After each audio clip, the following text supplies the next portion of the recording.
Anything else?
Well, well. I was wondering when someone would come knocking.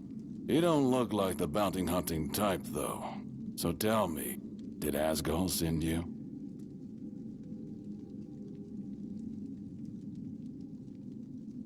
Should have known. That old fool always did have a soft spot for lost causes. So, what now?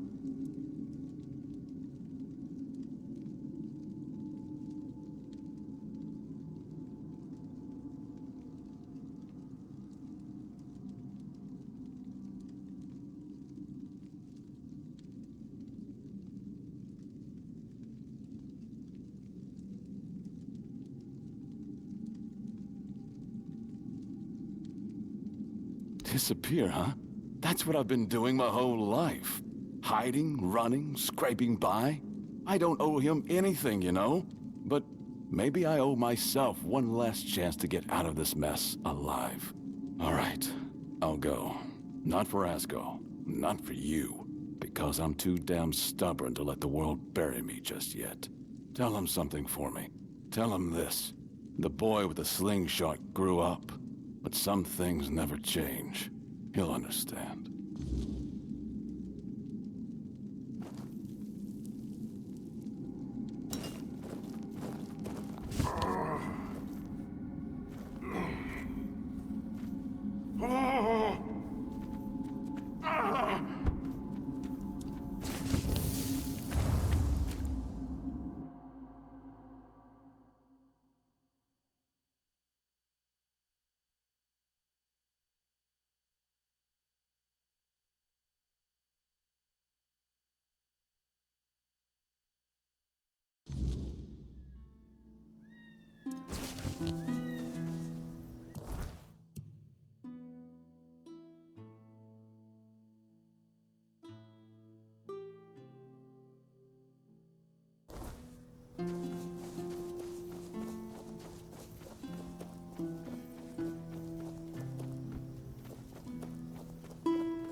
Help a soul out on your journey.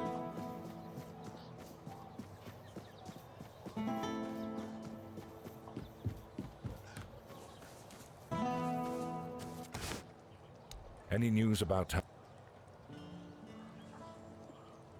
you actually did it? Thank you. Tom's a stubborn bastard. I wasn't sure he'd listen. But you've saved his life. And probably mine, too. I owe you for that. More than I can say.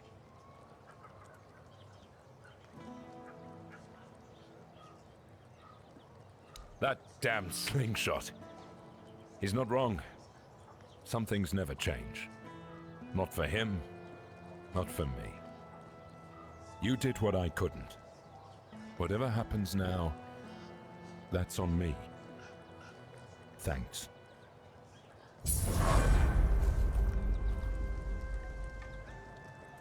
Tom and I, we weren't just friends. We were brothers. Not by blood, but by survival. We ran together, fought together, stole together.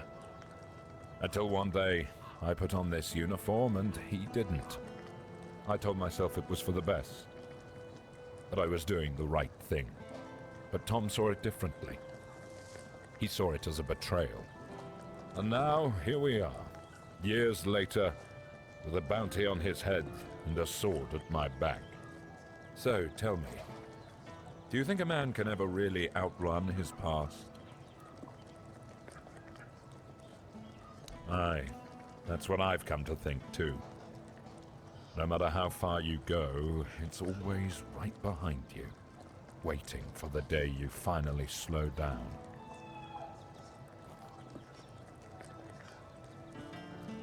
I'll await your return.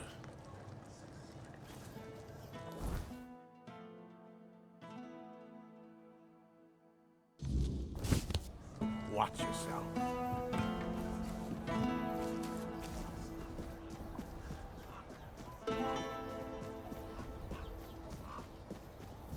Help a soul out on your journey, will you?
Spare a coin for the hungry.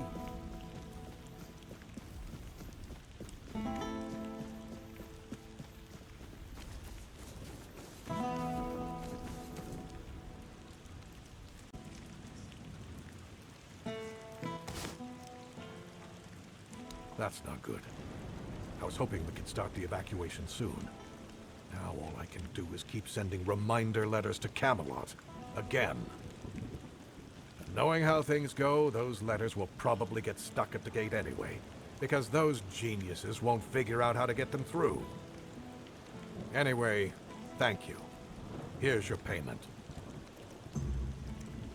I'll await your return.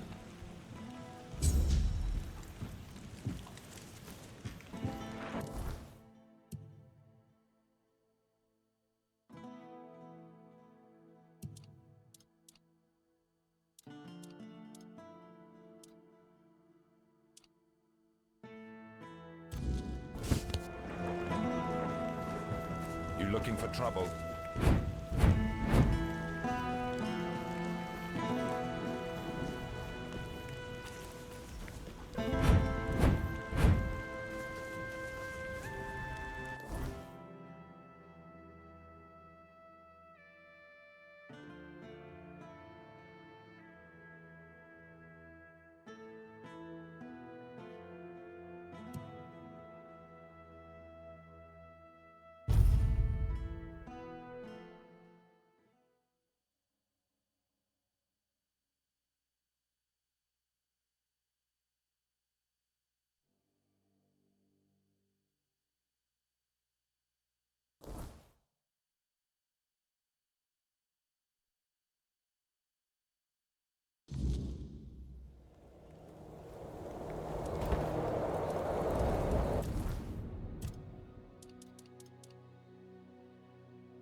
Buy something or bugger off.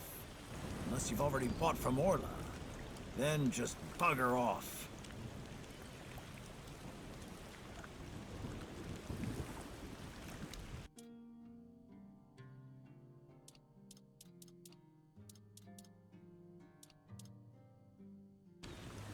Maybe the fit pursue potential customers.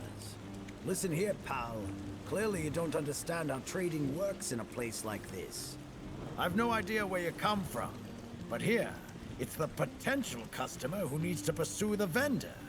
And that vendor decides to sell to them, or not. It's the vendor who makes the decision, not the other way around.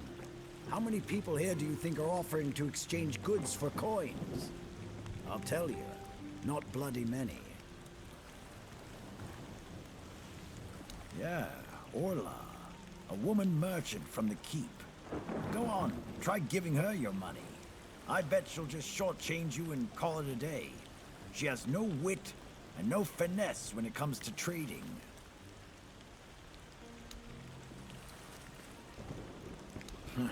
I wouldn't mind knowing that myself. She stole a lucrative business contract out from under me and my family. then made herself at home here. Damn those Timberwall merchants. Everyone's always yammering about Timberwall. Timber this, timber that. Bugger them all. Remember, good business, only with Quanacht. Fair prices, no bullshit.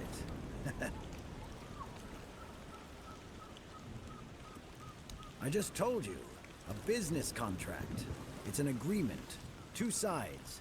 One sells, the other pays. Sometimes you can also exchange material goods. A barter transaction. But anyway, it fell through. The captain'd rather deal with that woman. Good riddance to him. Well, it's all water under the bridge now.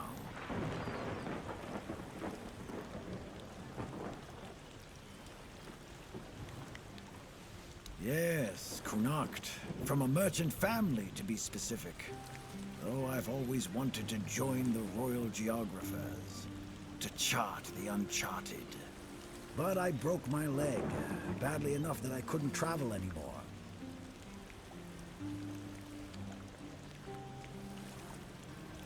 After the accident, I was stuck at home, sitting on my ass and looking after the books. It was driving me crazy.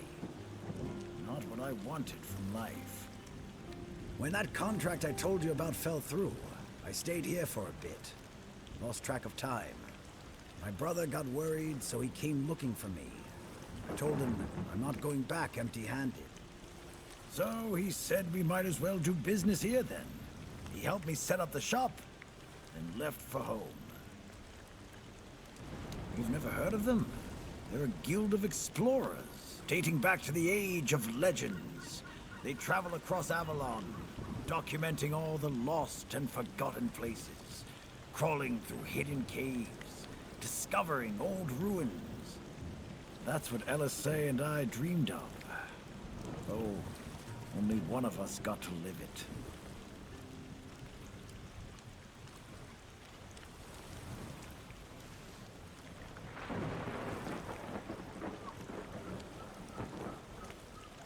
First thing I did when I arrived was ask the locals what this village is called. And they just said, wait for it, the village. There's also a sunken village nearby. So I asked them what that one was called, and they said, the sunken village. So I asked what it was called before it was flooded, and they told me, the village. How do you even work with that?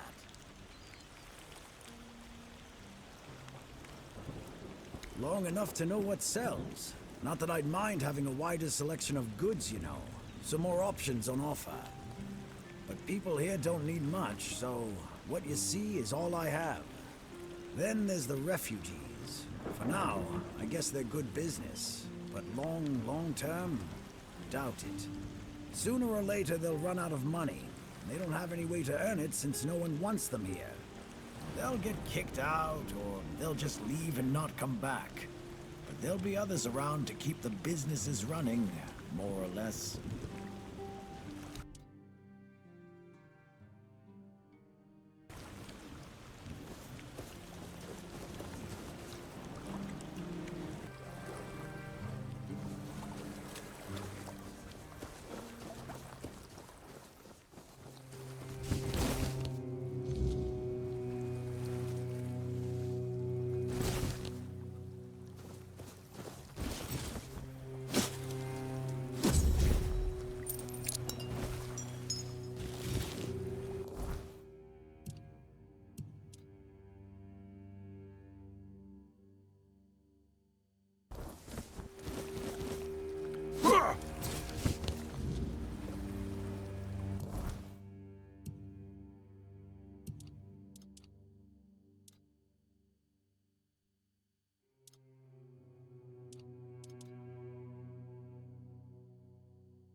There's no need for violence.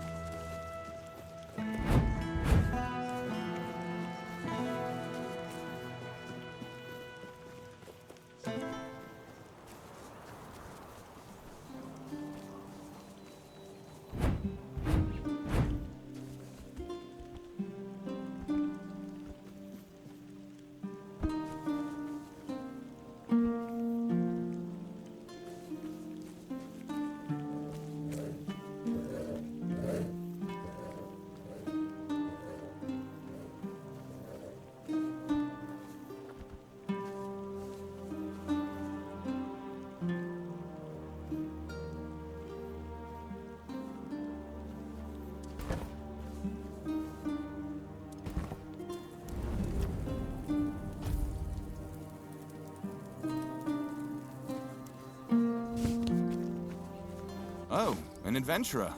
Great. Just the kind of person I need. You dress funny. No one from here walks around looking like that. And there's something in your eyes. Can't quite put my finger on it. But your gaze isn't the same as the folks around here have.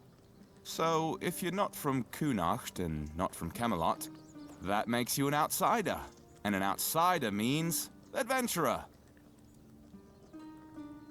I've been trying to get the guards to hear me out, but they just roll their eyes and tell me to stop whining. But I swear, something's going on. I think we've got a problem with Camelosian deserters.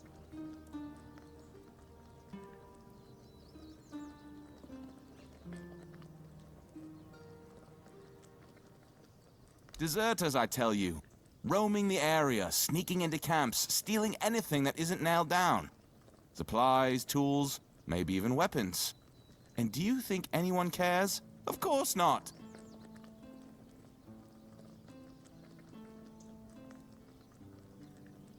I agree. But they won't. You know why? Because that would mean admitting they have deserters in the first place. And that's not Camelot's style. To the outside world, it's all smiles and sunshine with them. They need to keep up appearances. Make sure we're all eager to relocate to Camelot. You don't know what it's like to live here. It's unbearable. Everyone's poor. The Menhir is failing and the Red Death is creeping closer every day. And Camelot? It'll be even worse. Here, at least I'm someone. There, I'd be nothing. And I won't rot in a cell over my dead body.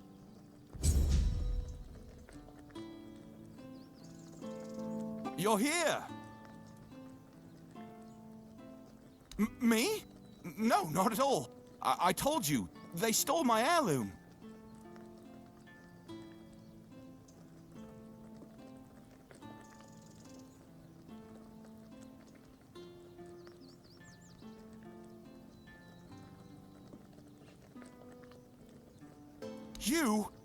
You don't know what it's like to live here.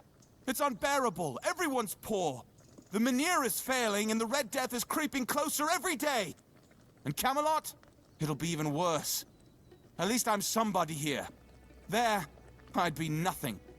And I won't rot in a cell over my dead body.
So, you finally arrived. Or is it the two of you? It's a pleasure to meet you. Call me Maggot. I don't like that other name Denholm and his men insist on using. I don't know, and that bothers me a lot. But I sense something lurking inside you. Something quite terrifying, I must say.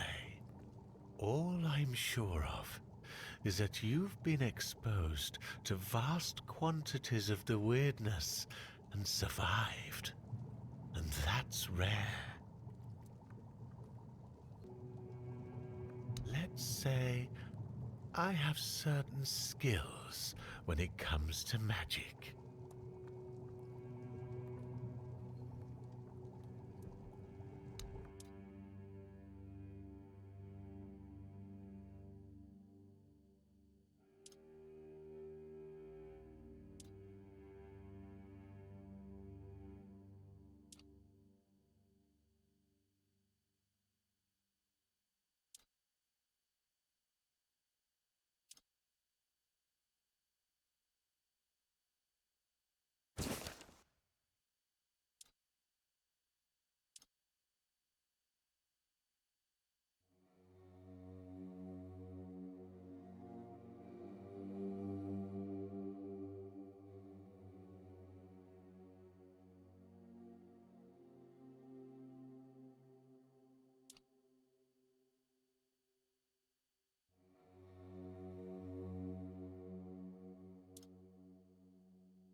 Yes, the Mynheer.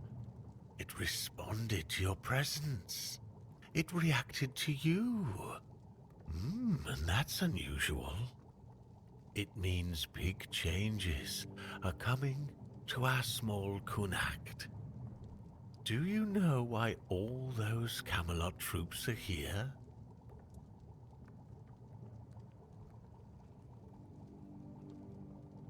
That's right.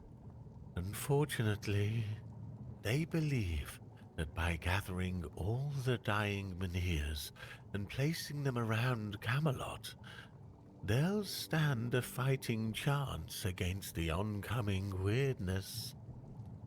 But they don't know, or they don't want people to know, that a Mynheer is nothing but a piece of rock, unless it has been ignited by a special ritual. And if they were ignited once, they can be rekindled again. You see where I'm going with this?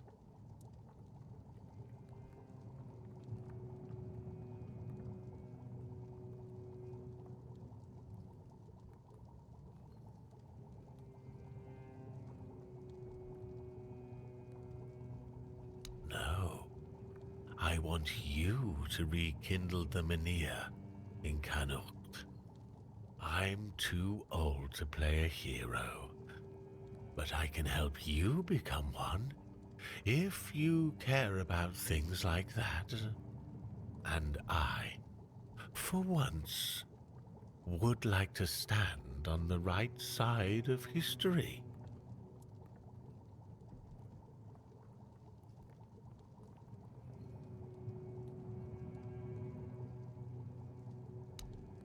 That's the problem, you see.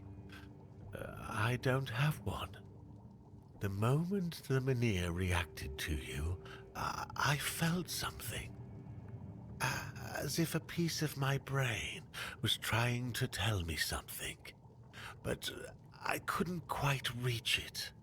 I suddenly remembered about the Mynheer rites, the ritual I told you about, and that there were 2 scrolls that contained it. But where are they? How do I even know that? That's lost on me.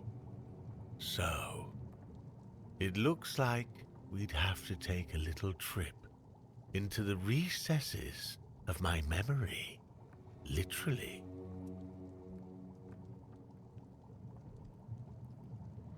Well, not literally. As entertaining as that sounds, you won't be dissecting me. I'm talking about a journey into the subconscious, not an anatomy lesson. Just a bit of mushroom potion and poof, you're on your way. Safest option we've got, relatively speaking.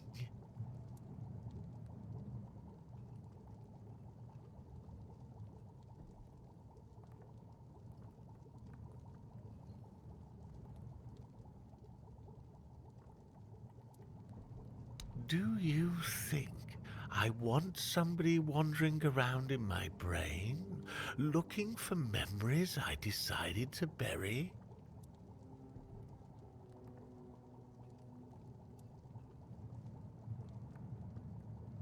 Of course. Either way, we'd have to prepare a proper potion. So if you're used to thinking while on a walk, then grab these along the way. In case you want to go along with my idea, of course.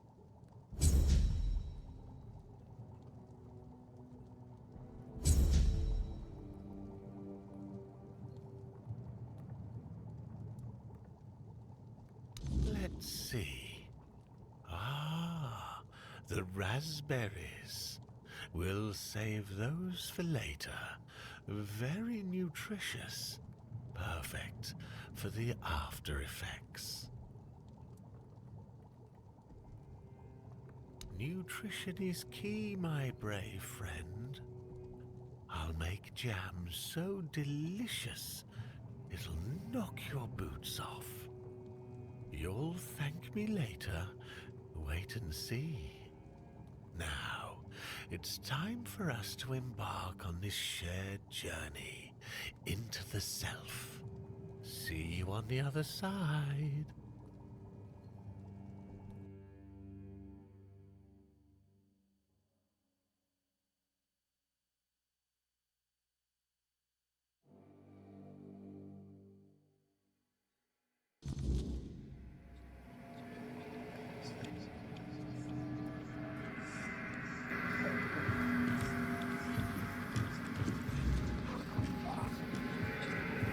Silly mushrooms. They whisper behind your back again.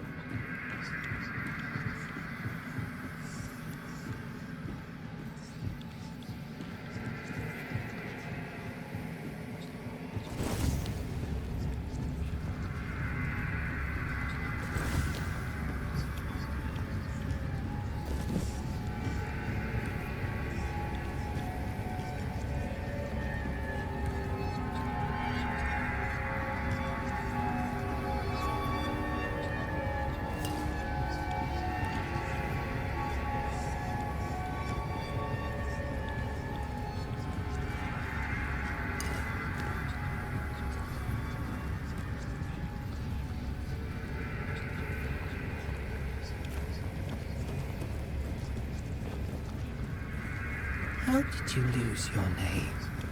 Did the fire take it?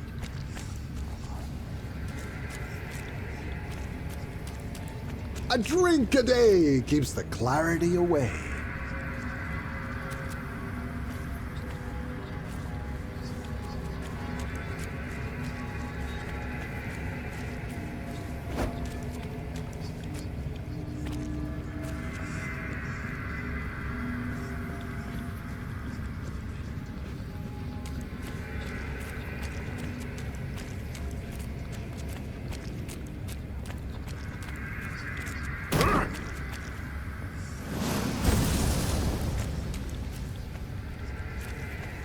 You just wanted to save your life.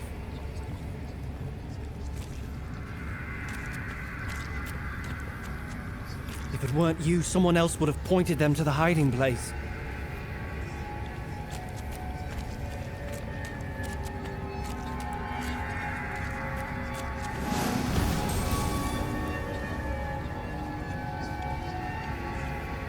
What would have happened anyway? Coward!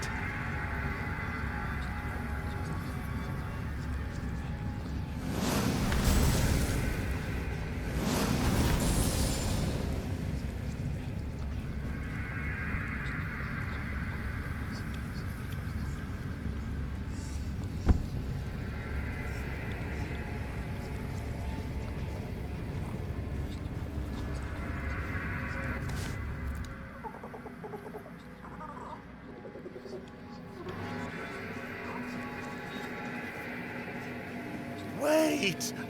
Just wait! There must be another way! Take me instead! Leave them alone! They didn't deserve this!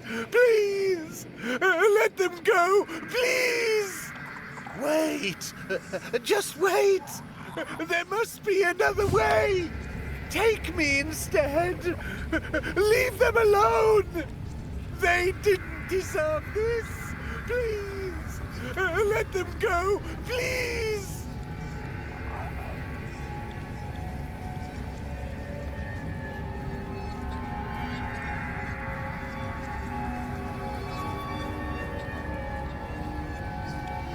Oh, the king himself! I am unworthy! Oh, forgive me! How wretched I am! Yes, maggots, but I am a worthless maggot. You are here to help? The maggots cannot be helped. The worthless maggot betrayed its family. It ate their carrion. There are no more druids. There is no Murig. What is left is the maggot.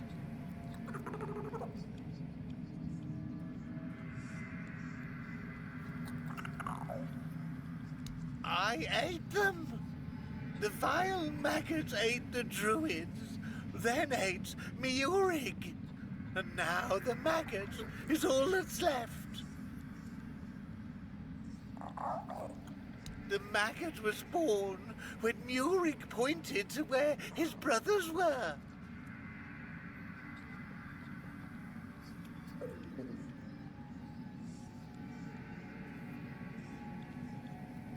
Yes, and thus the maggot was born.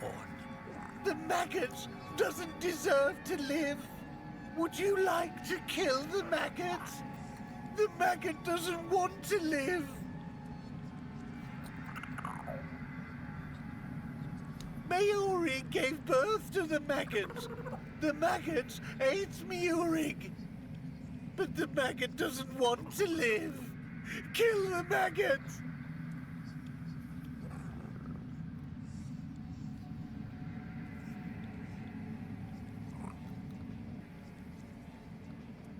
But the maggot doesn't want to live. It doesn't deserve mercy. It doesn't deserve forgiveness. Kill the maggot!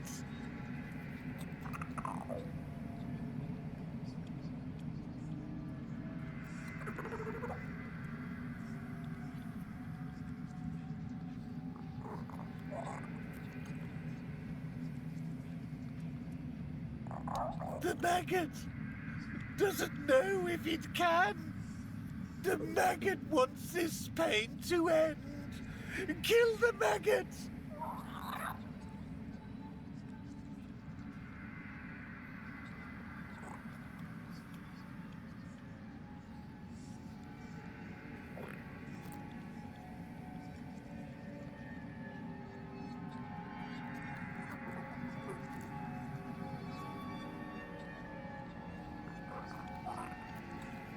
Miurig is here, inside the maggot.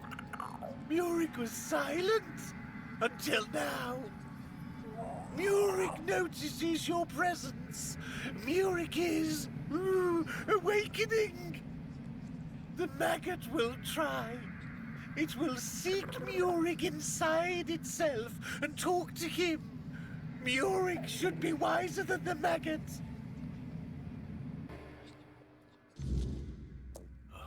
There you are. What a journey it was, huh? And that King Arthur at the very end.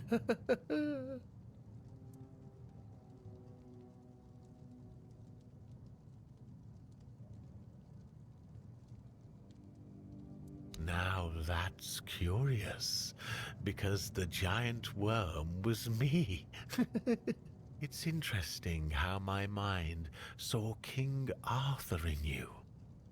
Sometimes I can't believe how much we still don't know about our brains. Ooh, fascinating. But I'm taking this as good news. My unconscious mind is telling me that you're a great friend. Great and formidable.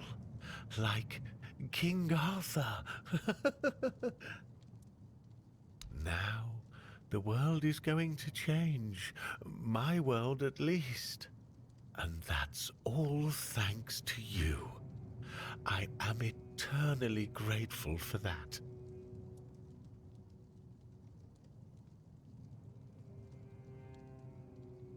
Oh, it helped, believe me. A good trip shakes things loose I've forgotten. Things I didn't even know I knew. And it turns out it's not a scroll, but a tablet split in half. One part was guarded by the druids, and the other was taken by the priestesses for safekeeping. A smart move, considering that back in the day, both the druids and the priestesses held equal power in this region. I know where you can find the part that belonged to the druids. at Sagramor's castle. He wasn't exactly a pleasant fellow, and I have no idea how the druidic half of the tablet ended up in his possession.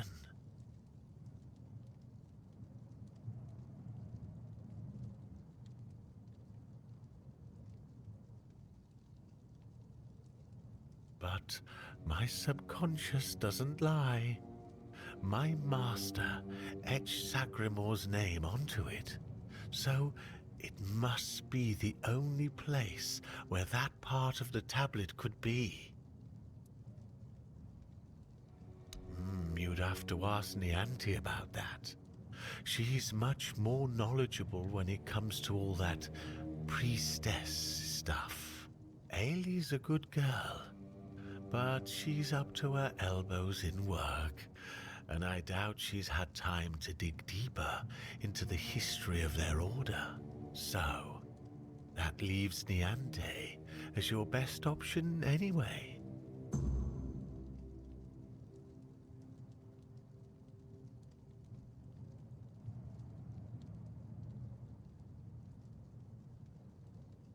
They say he dreamed of becoming the next King Arthur, and did everything he could to live up to the name. Along the way, he encountered 3 witches posing as druids who promised him eternal life. It's likely they were quite powerful, and Sagramor struck a deal with them because, as I mentioned, one day his kingdom simply vanished from the surface of Avalon. Many adventurers have tried to find his castle. After all, how could such a massive structure just disappear? But, as you can imagine, none ever succeeded.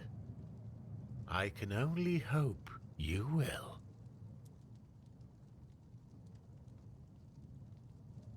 Most of the old scriptures point to the north of Kunacht, near the old water dam.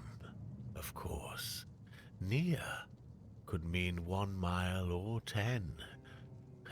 Druids weren't exactly known for precise directions. Still, that's your best bet. You'll know you're close when the air feels heavy, like the past is still clinging to the place.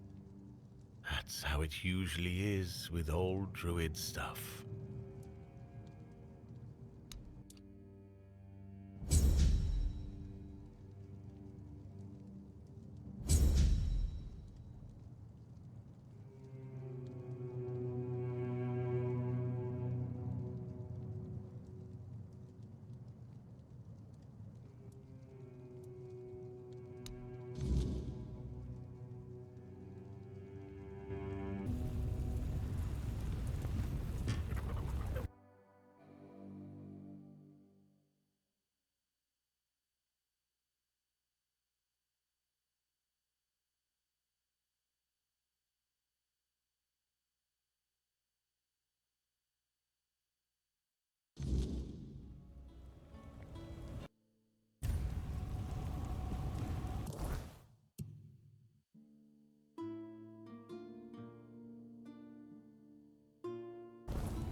You shouldn't listen to that lunatic.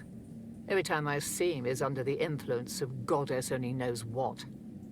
I suppose he's right, and the Menhir really can be reignited. Then what? This land is dying and barely produces any crops. Menhir or not, I can't see a future for Kunart. He would need a miracle to survive. Relocation would be the best outcome for everyone.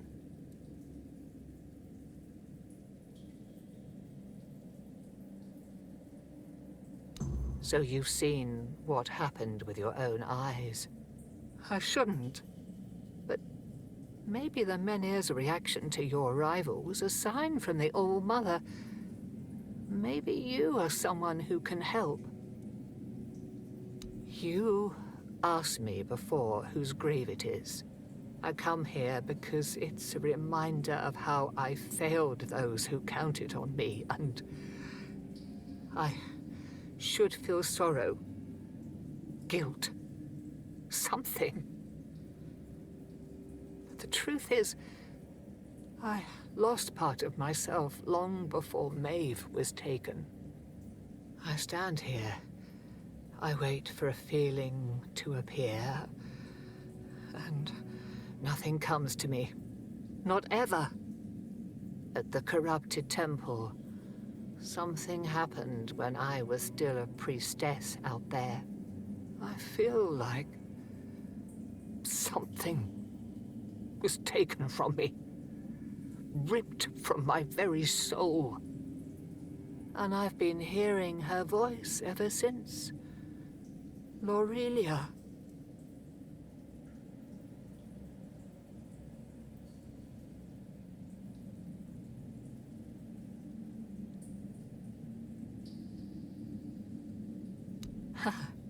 And it seems you've only scratched the surface of her purpose. You need to return.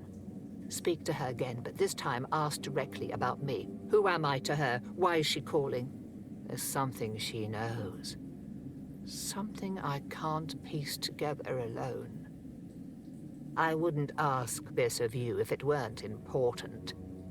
Whatever connection I had to Lorelia, it's tied to what I lost at that temple. If you can find that thread and pull it free, perhaps we'll both find the answers we need. If you want to help me, I need you to go to the corrupted temple, find her, find out what she wants from me.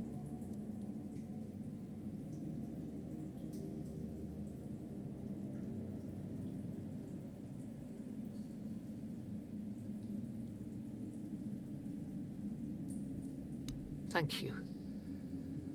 Whatever this is, it has haunted me long enough.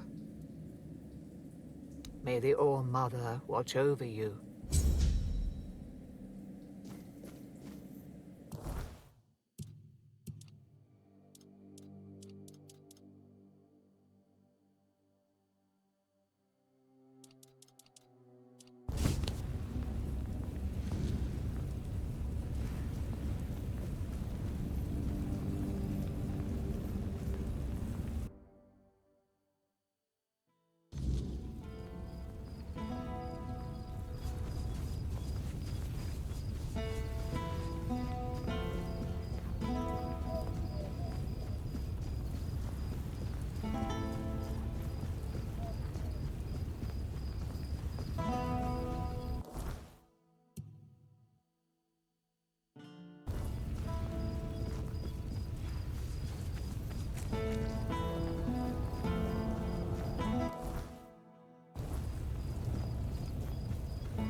It's a fine day today, isn't it?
Still alive? How revolting. Let's fix that, shall we? Why do you keep going? Surely you must see how pointless.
Ah,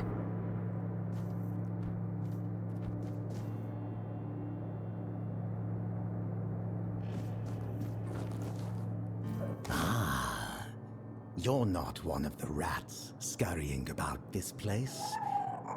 Truth be told, you don't seem to belong here at all.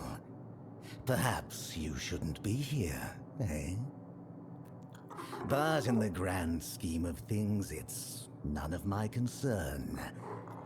Do you need something? Name's Gatto. Once upon a time, I used to be a rat catcher at the court of King Sagramore. Later, fate led me to catching rats here, outside the cold walls of Sagramore's castle.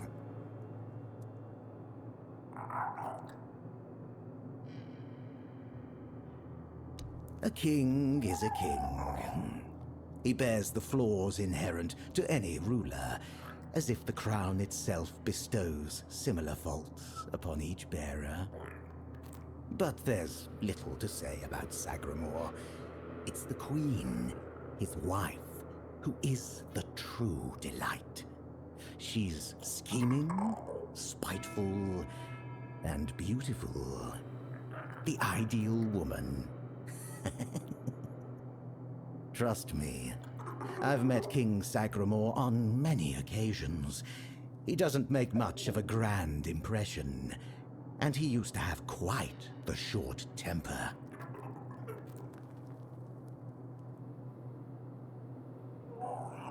There's not much around here. The most important places are my shop and Sagramore's court, just over there. You might also run into the Shroom Knight.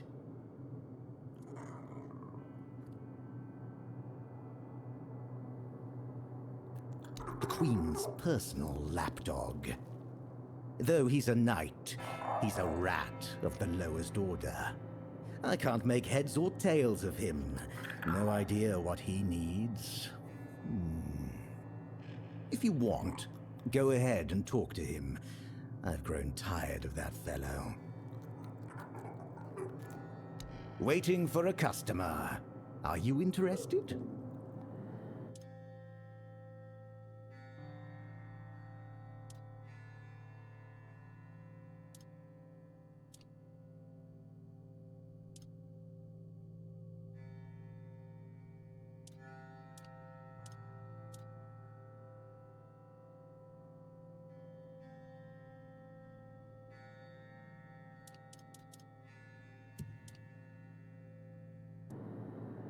Let's...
Greetings to you, strange soul.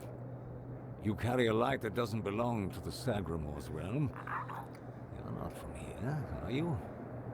I fear, then, that you won't be able to grant me absolution. At least not yet.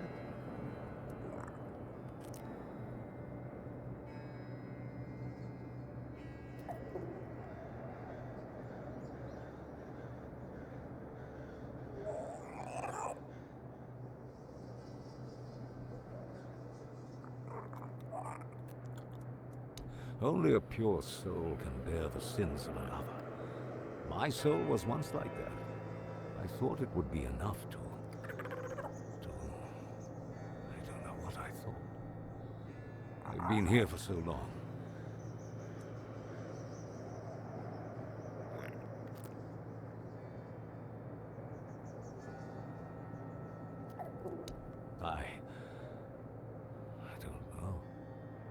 I sought meaning in the All-Mother, pondered the truths of the Red Priests.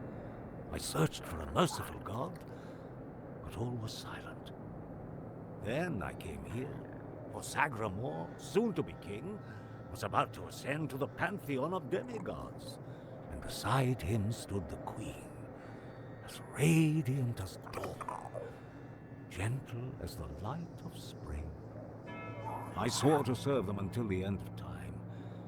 Yet she desired a true kingdom, regardless of the means. Next, there was the descent into the depths where we now find ourselves. This came to pass at the Queen's behest. How twisted and corrupted must one's soul be to desire something so dreadful, to rule alone over the world of shadows. I was stupid.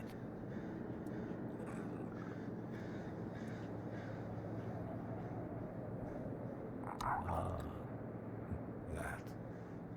It may be my only solace in this vale of tears. The fungus helps me keep my senses, attuning me to the rhythm of this forsaken kingdom, making me somehow understand. I feel the footsteps of the souls wandering about. I feel their ever unfulfilled needs and desires. The fungus conveys this to me quite clearly.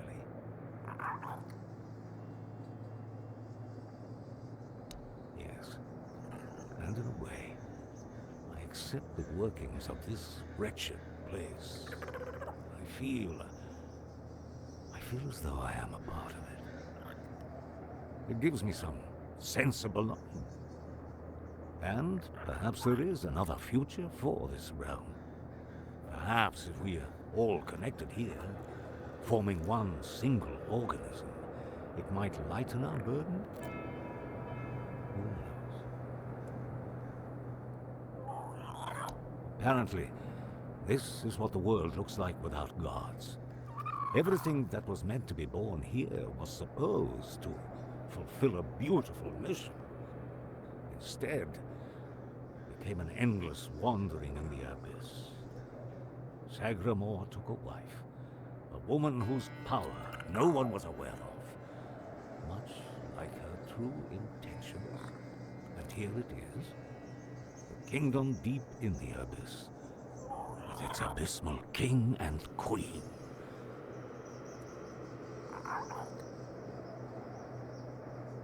Scroll. Indeed, I recall seeing druidic sages arriving at the court. Long ago, I also witnessed powerful acts of magic. Surely the court custodian might know more, but you must forgive me.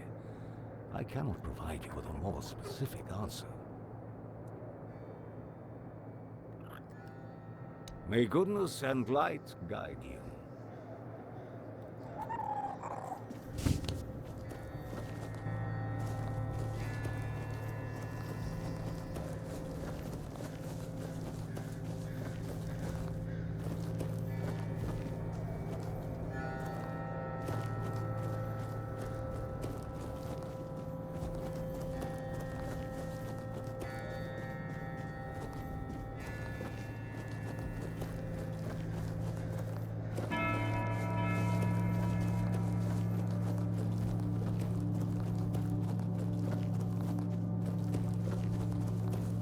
How can I help you? Come back if...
Ah, a new guest in our court. Welcome, stranger, to the humble halls of King Sagremore's castle. Are you here to seek an audience with the king and queen? Many are eager to see them, though most are the old regulars. I'm sure their highnesses will be pleased to see a new face. We haven't had many guests of late. Oh, no need to trouble yourself with me, my lord. I am but a simple custodian, a lowly servant of our gracious majesties. Though, if I had performed my duties better, perhaps there wouldn't be so much constant dying. Oh, it's no big deal. We live here in perpetual suspension. Time can't touch us, and it's all thanks to the Queen and her sisters, who decided that would be best for everyone. Well, as long as you don't sin against their majesties, then you might share my fate. Or that of Sir Stigander, who you may have encountered on your way to the castle.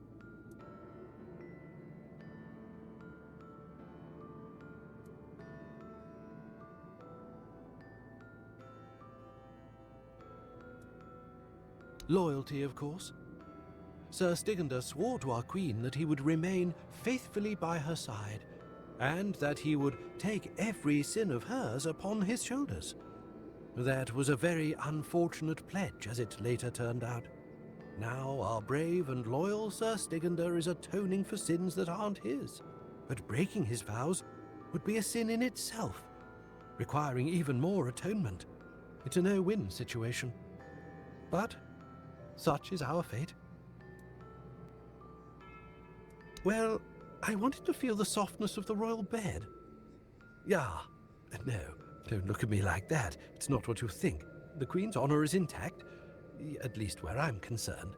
But I happened to be in the chamber when King Sagremore appeared. He wasn't alone, and his companion wasn't the Queen. It was one of the harpist sisters. But shush. The king didn't notice me, but the Queen caught on to my unease. She tried to force me to confess what I had seen. I think she suspected it involved one of the king's indiscretions. In the end, I was the one who paid for his sin. Oh well, it's the lot of servants to bear the burden of their lord's transgressions. Oh, I'm sure they will. But you might have to wait a bit. The king's schedule is completely full for the foreseeable future. And, before you ask, no, there's no way to speed it up. King Sagremore is very particular about treating all his subjects equally. Unless you're aiming to become the court jester, there's not much I can do to help. Though, now that I think about it, perhaps if the Queen's sisters put in a good word for you, you might just get to the front of the line. Oh, that would be Miss Claire and the midwife. Should I elaborate about the royal family in any particular order?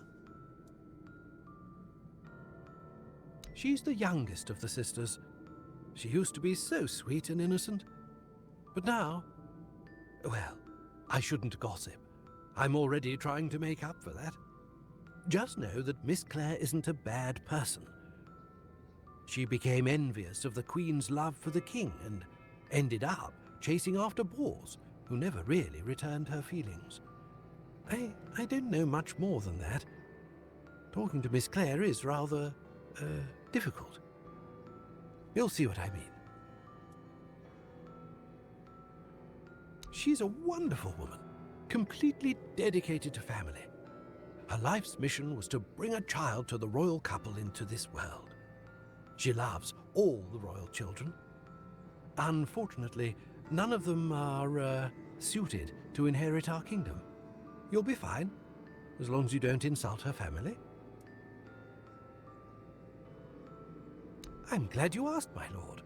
All you need to do is kill me, and the keys to the sisters' chambers will reveal themselves to you.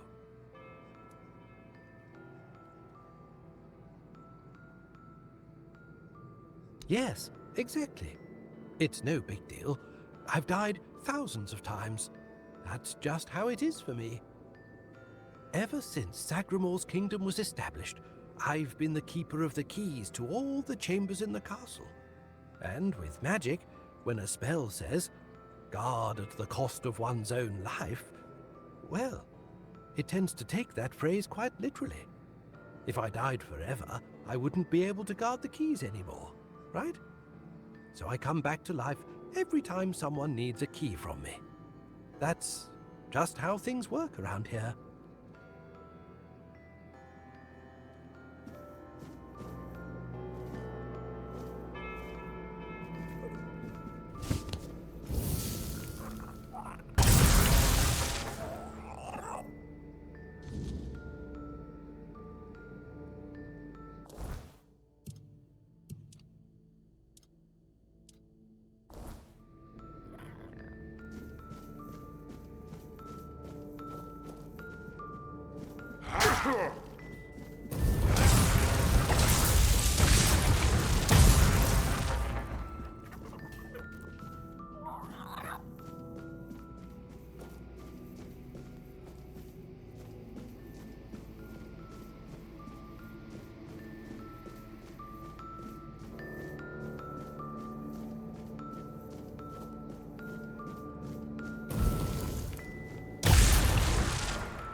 No, not Bors. Bors in the letters. The letters to Bors, to beloved. These, all of them, are right.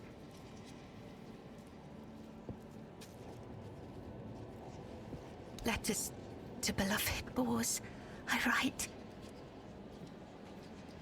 I write only letters to Bors, to beloved. Yours, Claire. Sister has a tablet. Once she had it. Once, sister.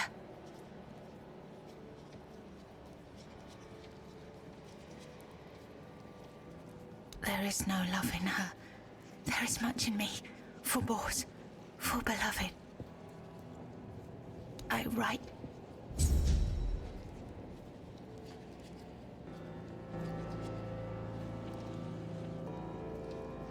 Bors. No, not Bors. Bors.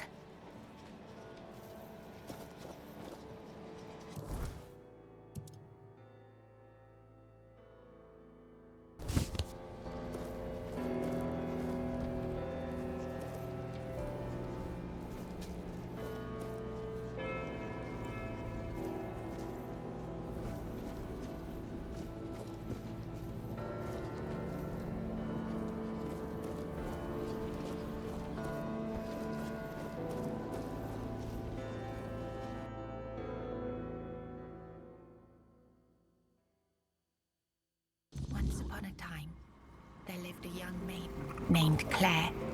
She had 2 sisters, and together they resided in a resplendent castle within a land untouched by the cruelty of time.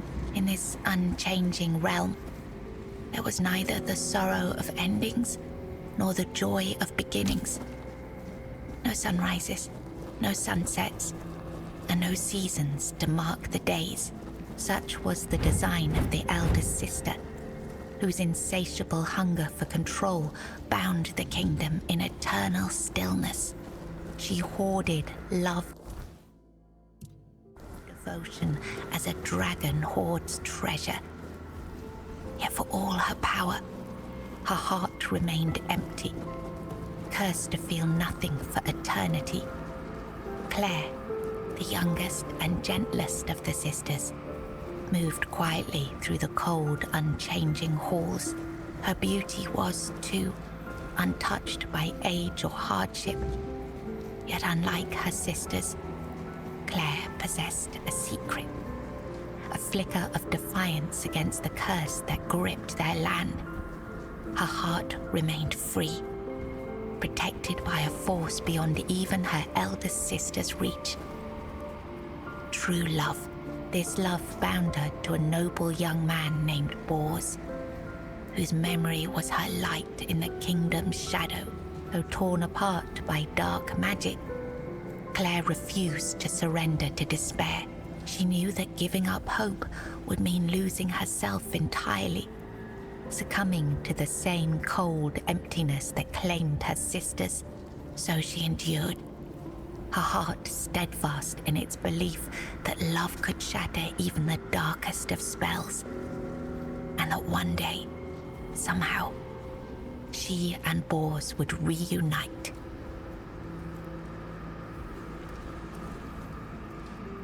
It was the height of summer when young Bors first laid eyes on the maiden of his heart, working in the fields, his skin bronzed by the sun. He paused as the sound of hooves drew near. A lone maiden approached, her hair shimmering like spun gold, her cheeks rosy and her waist snugly drawn into a spring green corset. While the other peasants bowed their heads, Bors stared unabashedly. Sensing his gaze, the maiden turned sharply, startling her steed. The horse reared and she tumbled from the saddle, straight into Bors's waiting arms. Their eyes met, and in that instant, the maiden felt herself lost. A warmth bloomed upon her cheeks, but a deep foreboding stirred in her stomach, for she knew there would never be another man who could claim her heart so completely. From that day forward, she rode past the fields daily, offering Bors water and sharing quiet moments beneath the shade of a willow tree. Days stretched into nights, and the two surrendered to love. But one day, as the maiden passed the field, her beloved Bors was nowhere to be found. She waited beneath the willow until darkness fell and reluctantly returned to the castle. The next day, and the one after that, she returned. But Bors never did. Summer turned to autumn, and the maiden ceased her rites. She withdrew into the shadowed stillness of her tower, her heart heavy with unending sorrow. Unbeknownst to her, Bors's bones lay bleached and brittle beneath the sun, hidden in the very field where their love had bloomed. For in Sagramor's kingdom, no crime was graver nor punishment swifter than love.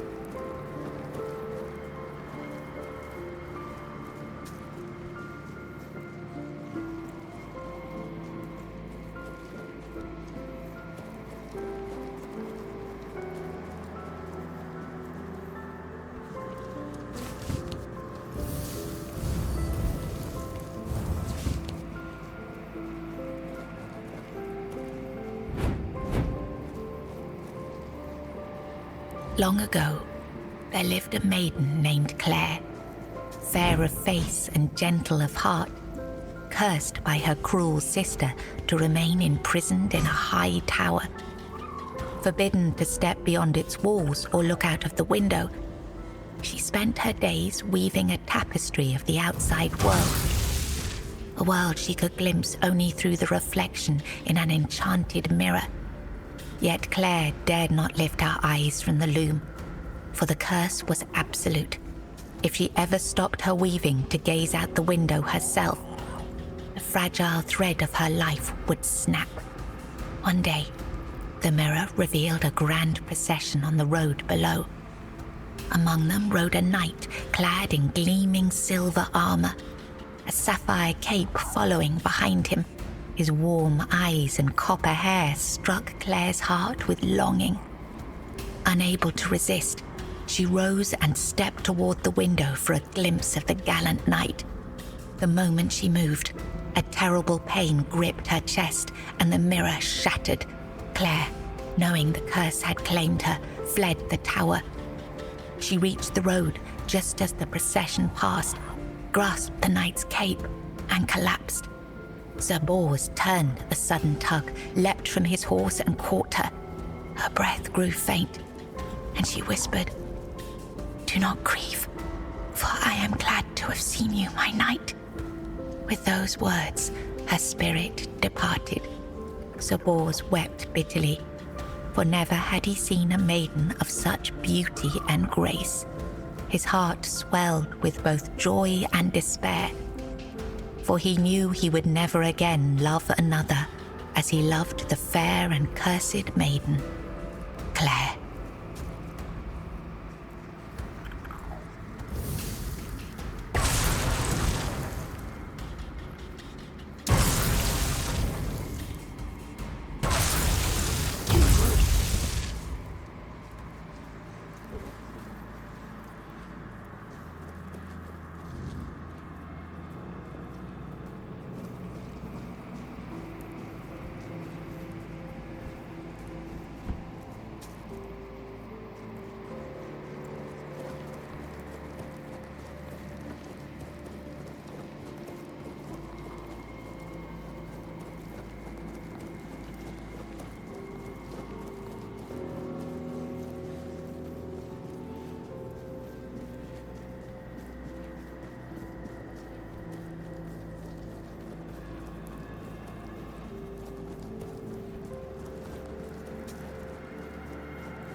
In the days of King Sagramor, there lived Bors, a wandering minstrel whose songs were famed for their beauty and sorrow.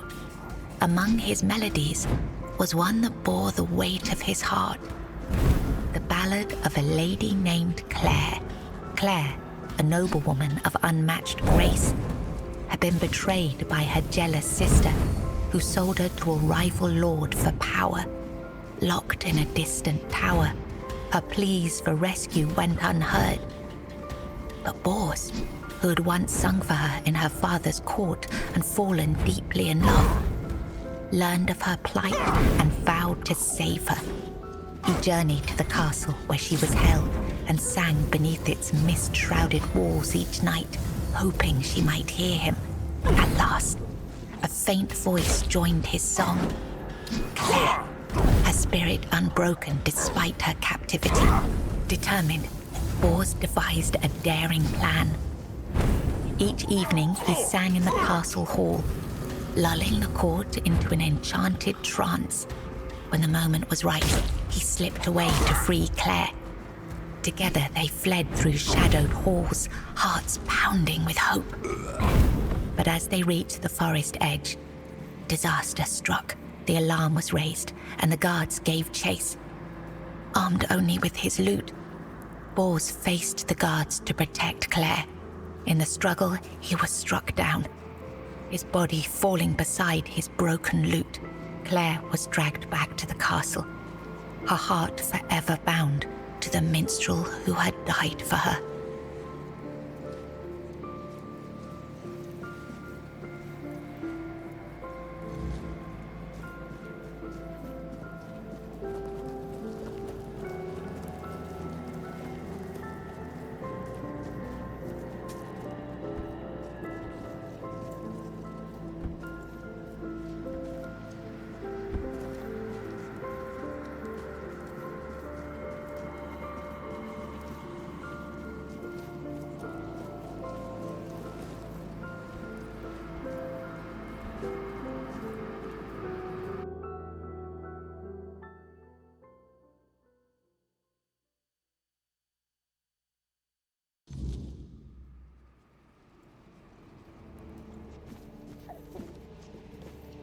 I was writing something important. Do you know what it was?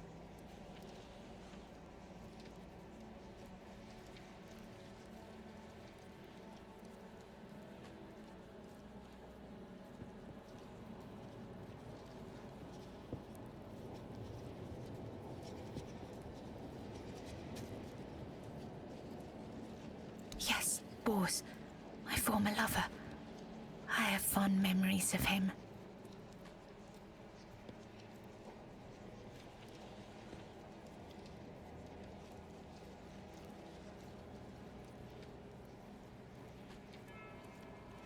Really? Perhaps that was true once. I longed for my own Sagramor. I craved love, true love. A beloved, not a dog. My dearest Bors, I'm sorry. Here, you've read these notes on the stacks of paper. My handwriting. I must have written them, yes. Strange. No, I'm sorry. My sister. I have two sisters. One older and another the eldest. She's the caregiver. She nurtures. She helps. She tries. She wanted Sagramor. She wanted the crown. She has everything except love.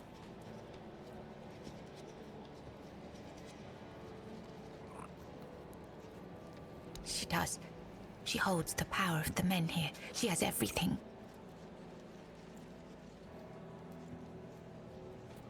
She has no desire for love. She wants to rule. Love is not necessary. Power is. Fear is. It's at the very top, above all else. To see everything. To hear everything. Enough. She sees all, hears all. Her arms are long. They're everywhere. Go now, go. I was writing something. Enough.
Who goes there?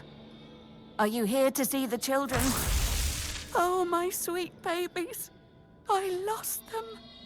I lost them all before they even got here. They scattered, poor things, like dandelions in the wind.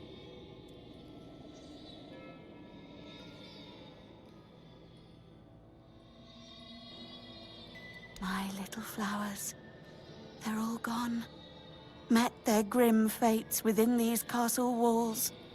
They die and die at the hands of those who should have loved them, or through their neglect. Poor little things. They deserved so much better. After all, they were barely more than blood on our sister's white sheets.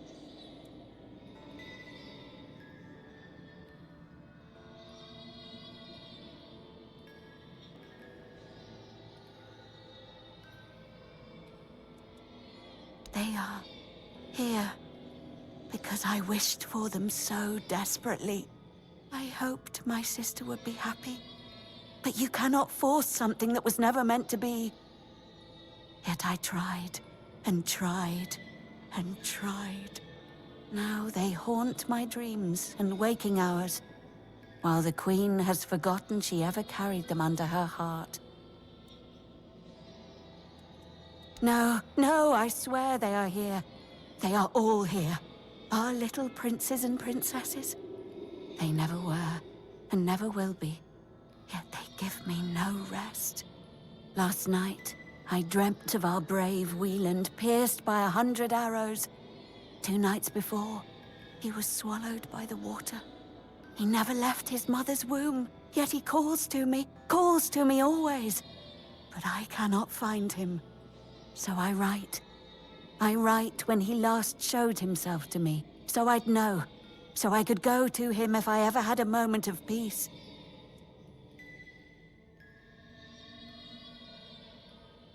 The Queen. She wants nothing to do with me.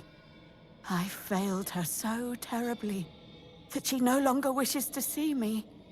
I've fallen so far from her good graces. but I will make it right. You'll see. I just need the children here, safe and sound. Maybe when she sees them, even as they are, she will love them just as much as I do.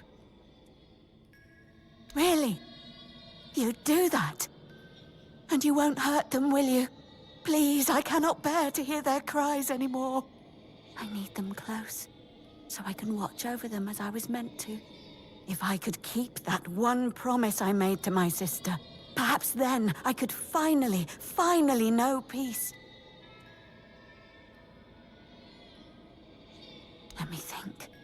Let me think.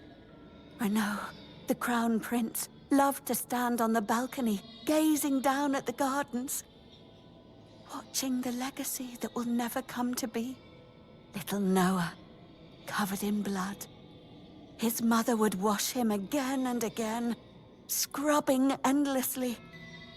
It feels like he rarely leaves the bathtub. Oh, and Hugo, such a sweet child, sleeping soundly in his cot.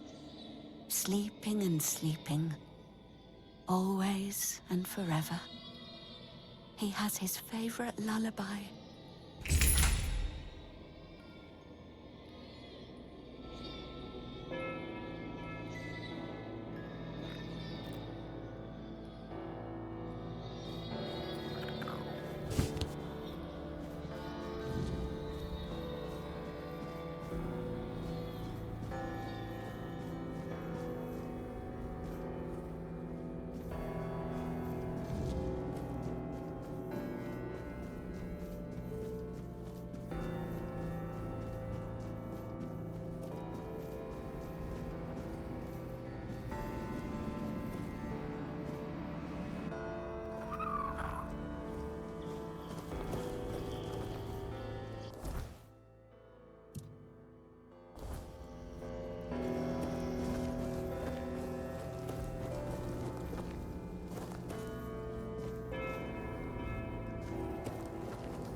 He's gone. Young Prince Renaud. Oh, by the gods, lost for good this time. The midwife will wring my neck with her bare hands. I can't. No, I won't go back to her like this. And the Queen, she'll do worse. Much worse. Have you ever seen her angry? Hopefully not. She has ways. Cruel ways. The lash is the kindest punishment among all of them. My favorite.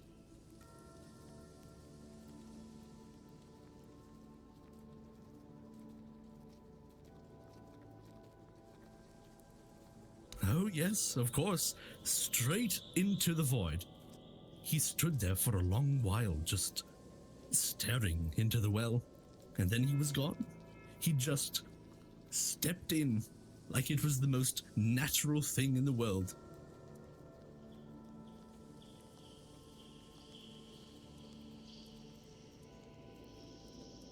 Are you mad? Who would do it? Jump into that void? You're not being serious. Oh, surely you don't mean to. Oh, may the gods watch over you. Or, no, wait. Better they don't look upon someone heading into a place like that. They might feel disgusted. But I wish you luck. Remember, everything you do is being judged.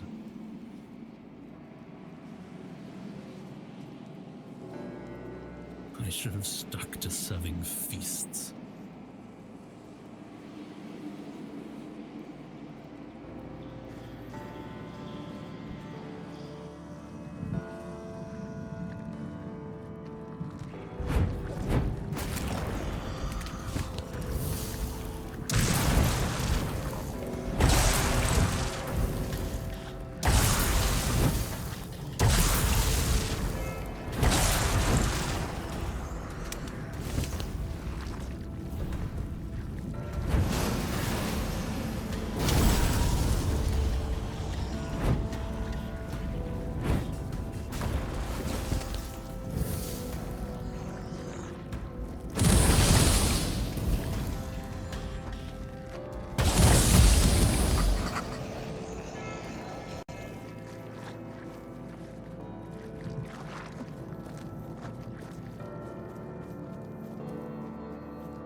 Did the midwife send you? Or was it that coward who's supposed to be keeping me under their heel?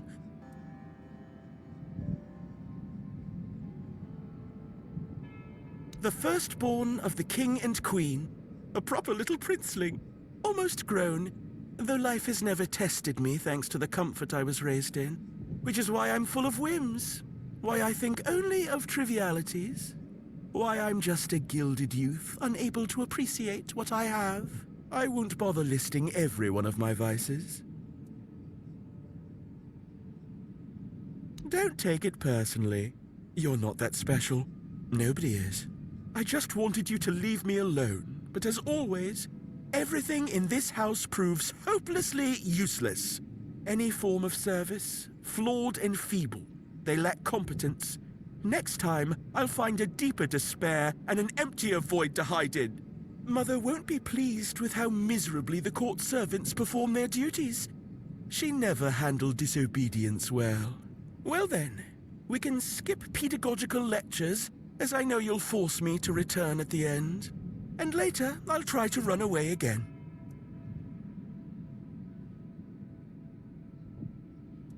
Of all my mother's obsessions, control is her greatest. Everything must bend to her will. That's why I take so much pleasure in defying her. Poor father, letting her trample him like that.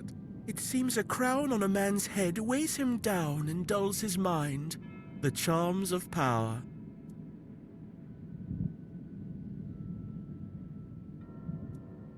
They say I take after him.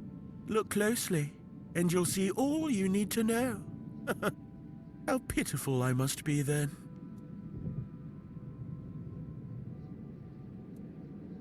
Above? What above? There's nothing there either. Here, emptiness turns into more emptiness. Nothing begins, nothing ends. The same, over and over again. I'll tell you something. This place, all this darkness and silence, is no different from what awaits us in the gardens, the halls, or the chambers.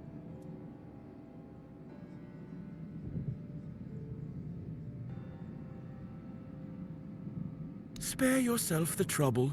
You don't have to drag me by the hand. I know the way back. The Queen's little lapdog. Phew.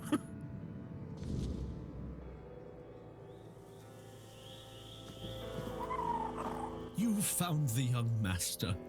Joy, such great joy. I owe you a debt or two. We simple folk, we must stick together. Here, take this. I hope it serves you well. The knife must always be placed with the blade facing the plate, the fork with its tines up. When serving food from a platter, always take the first piece from the side. Good that the young master is back where he belongs. When serving food from a platter, always take the first piece from the side. Good that the knife must always be placed with the blade facing the plate, the fork with its tines up. The knife must always be placed with the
Why did you kill me? I didn't want to. I didn't want to be like that.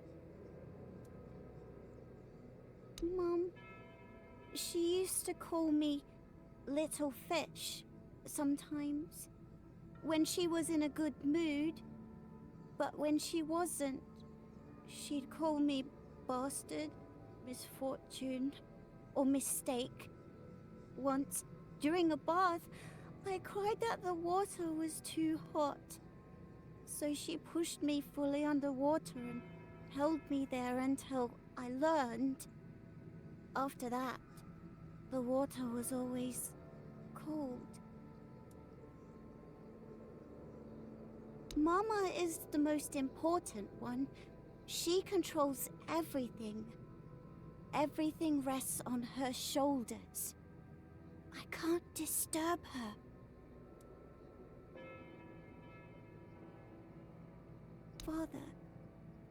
Father is the king, and usually just sits on the throne. Mama always said he was busy, but he just sits there. Then I was here, sitting in the water, and I never cried again.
Go away. You've done what you were asked to do. Satisfied? Go away. I have enough of all this.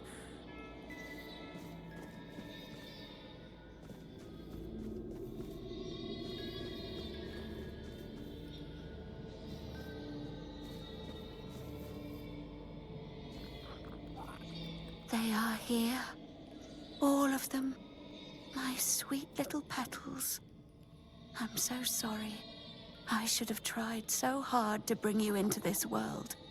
But maybe now, we can set you free.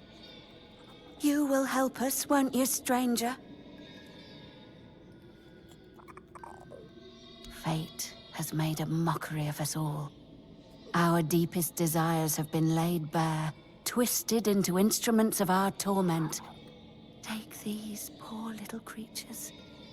They have no place in this world, yet they are forced into it and out of it, again and again. But our sister wished for them, and here, her word is the only law. My sister's reign must end. It's brought us horror upon horror, all because of her fear and obsession. She thought she could forge fate with power, but she was wrong. Fate is inevitable, and the one she claimed was never hers to begin with. Yet we are the ones who suffer the most.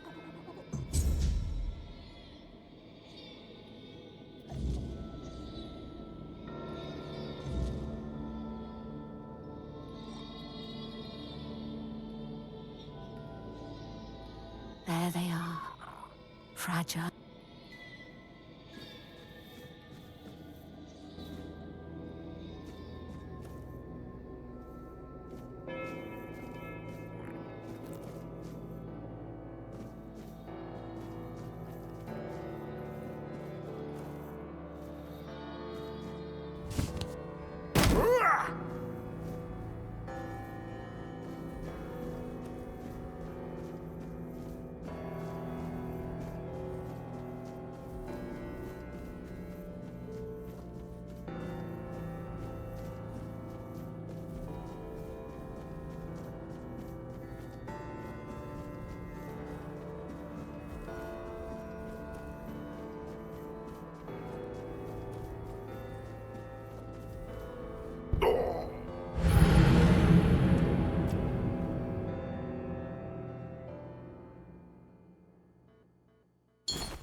Hurry up, mate. Tape it out. Much yet.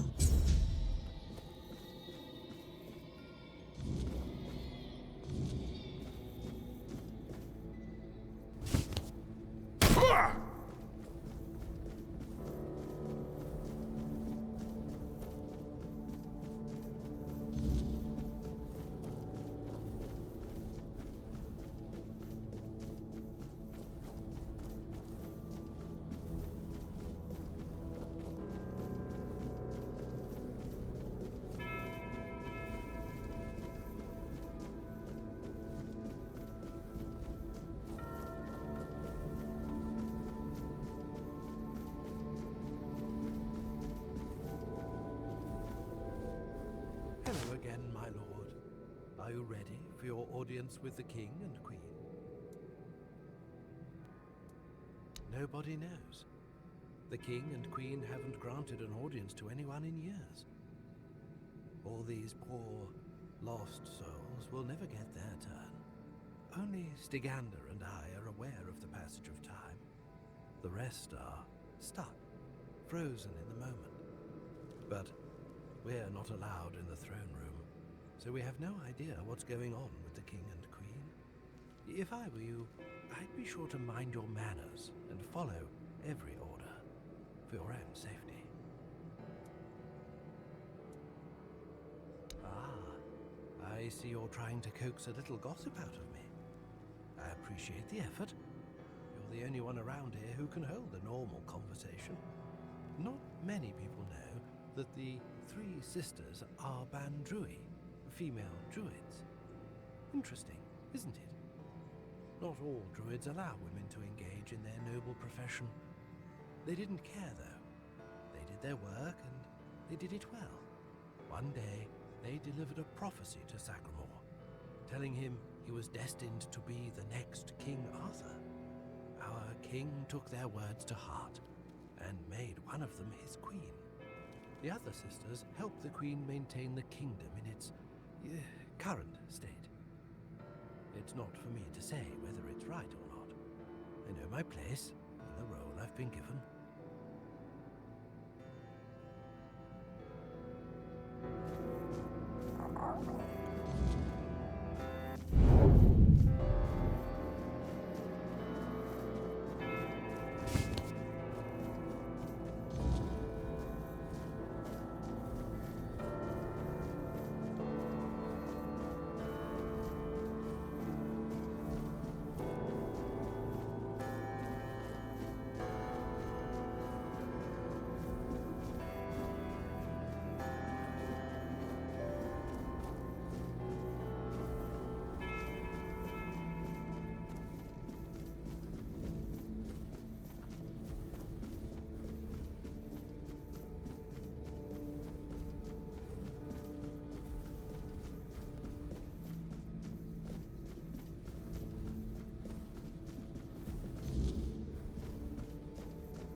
were never meant to be.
May goodness have...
Nobody knows. The king and queen haven't granted an audience to anyone in years. All these poor... Only Stygander and I are aware of the passage of time, but we're not allowed... If...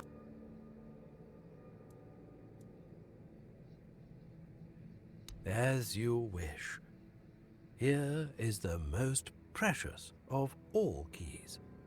It will open the doors leading to the throne room. Oh, and you might have an occasion to see the royal chapel.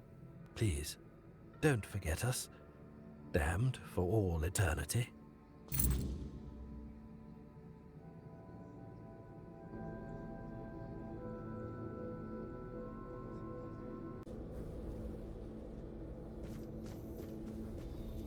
Brought into this world. You've done what you were asked to do.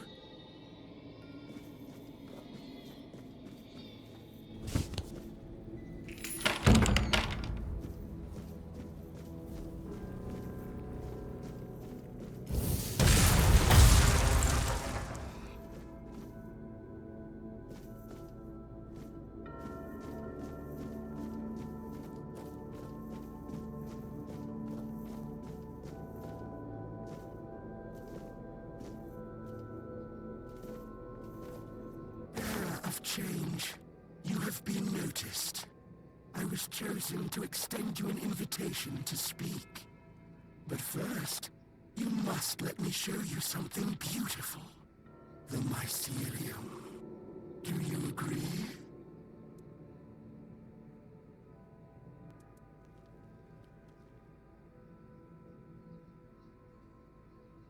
My role in all of this is insignificant. I am but a small part of a greater whole. I am not the one who can give you that insight. You will learn everything during the conversation. I promise that nothing will be hidden from you.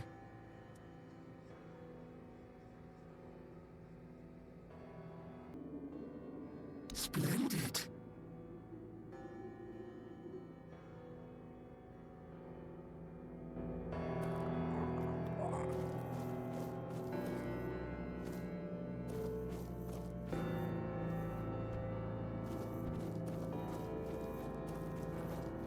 Your arrival brings me joy. It means this place might have a better future. Welcome. The true natural order, balance, death and life. We have lived together since the dawn of time. Regardless of the decision you make, I will still be, in one form or another. Your arrival has sparked real change in this place. For the first time in centuries, I have no doubt this change will only deepen. But I want you to understand what you will bring about. The curse of this place will be lifted. However, with its disappearance, all the inhabitants of this place will die against their will. There is, however, an alternative. You will go to my home, the place that is my core, and you will take a part of me. When the time is right, you will place me within the body of the unfulfilled King Sagramor. I will take control of this place through the bodies of the royal couple. This is the only way it can be done. The king and queen are inextricably linked to the origin, the present, and the potential future of this place. They must have a part in this. My growth will be slow, but eventually I will encompass everyone. The new kingdom will be a common good. I cannot force this decision upon you. I am not able to threaten you, nor do I wish to. But after you complete your task, this place will die with all its inhabitants. That is all. No more, no less. So then, what is your choice? There will be no other opportunity for this conversation.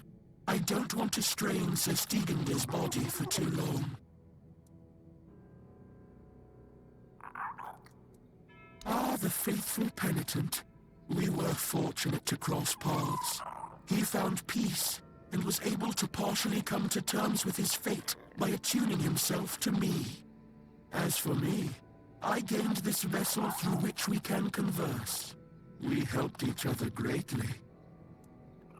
Of course, I won't trouble you any further.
queen.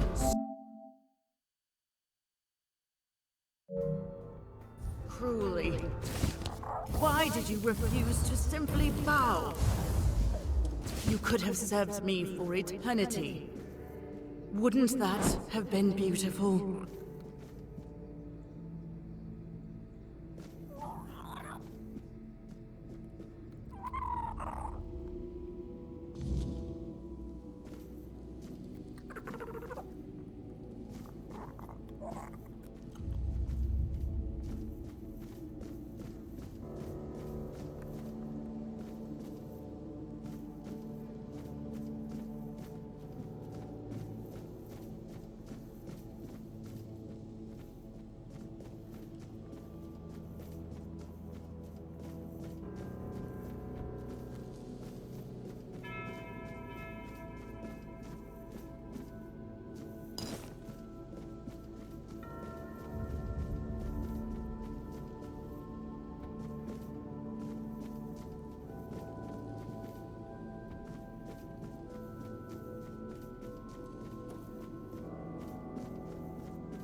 gone, is she?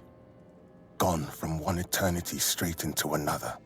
Oh, how I wish we'd had one more day. A proper one.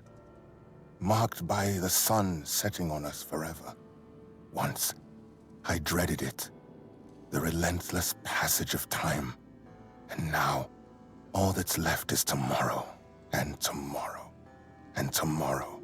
And all our yesterdays have lighted fools, the way to dusty death. Now it all ends. The lofty dream, the endless torment, and the fruits of our vanity. What we leave behind is a monument to our own foolishness. There will be no legends told of this place, for it is a tale told by an idiot, full of sound and fury, signifying nothing. And this is for you, the reason for your visit to this cursed court. You may leave now. Your audience is over.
May goodness and light guide you.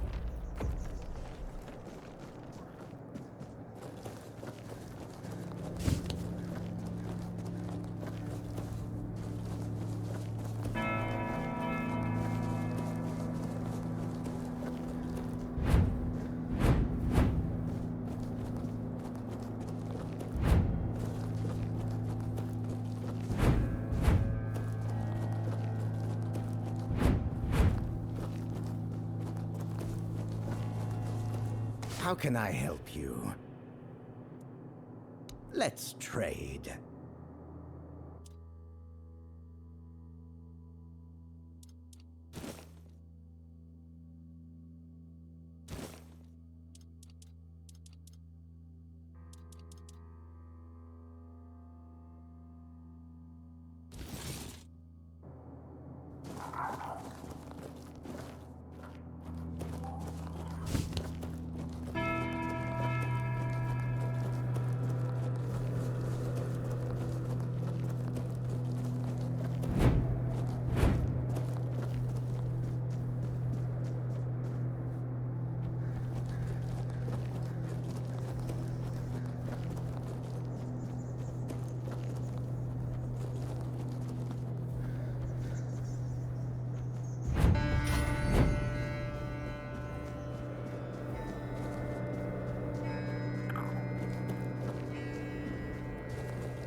no need for that, is there?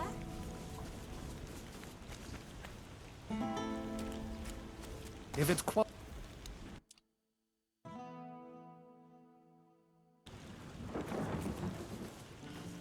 God, my...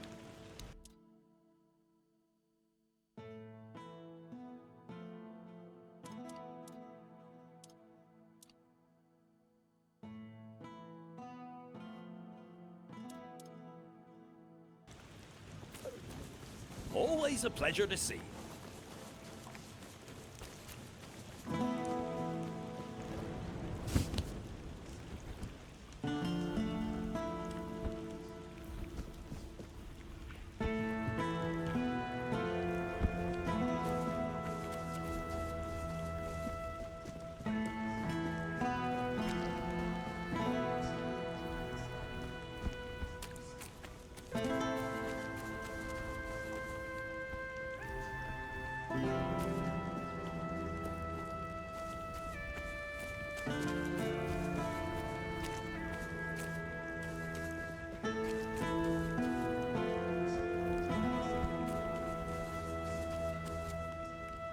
You just can't keep away, can you?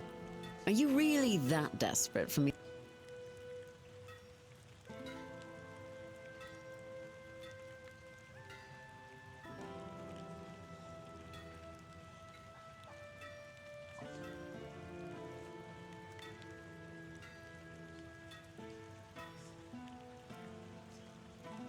Then you're in dire need of someone to show you there are better ways to spend your evenings. Why don't you meet me in my tent after I finish up here? If you're that fond of getting dirty, I'm sure I can find a much more enjoyable way for you to do it. What do you say?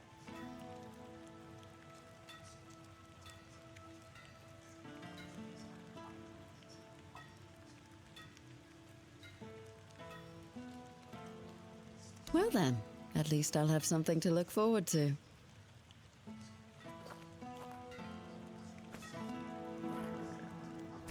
Back again? Well, time is short and so is my patience.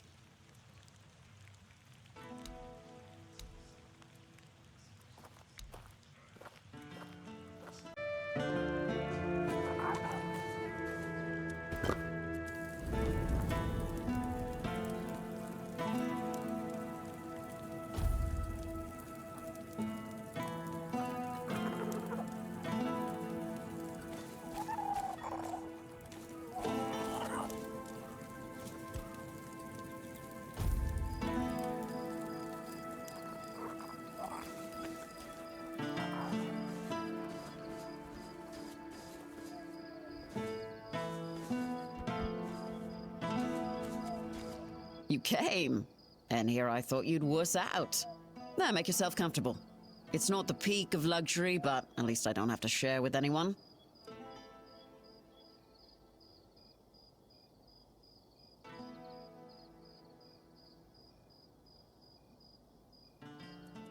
You don't beat around the bush, do you?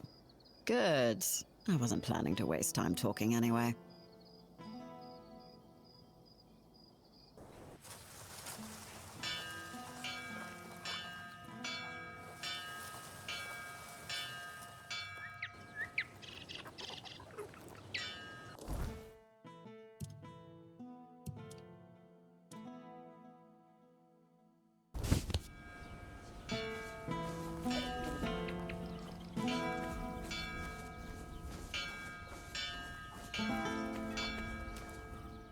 Hey, good to see you. Everything all right? Ah, sorry for leaving like that, but you were out cold. Didn't have the heart to wake you. Didn't think I'd wear you out that much, honestly. Anyway, thanks. Had a good time.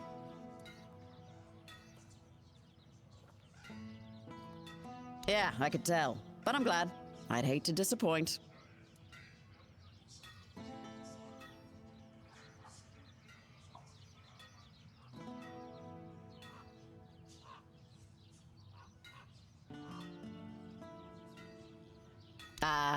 Look, don't get me wrong, you're nice enough, but I'm not one for repeats. I don't mind warding off boredom with someone now and then, but I'd rather not make it a regular thing. You understand, right? shit. I hate when it ends up like this. Look, it's just not happening again, all right? I've got enough on my plate. I'm responsible for the whole Camelot contingent out here. I don't have the time or the head for anything more. Not even a repeat performance. That kind of thing only ever leads to a mess. Hope we're clear. Now, is there anything you needed?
That'll... Oh, it's you.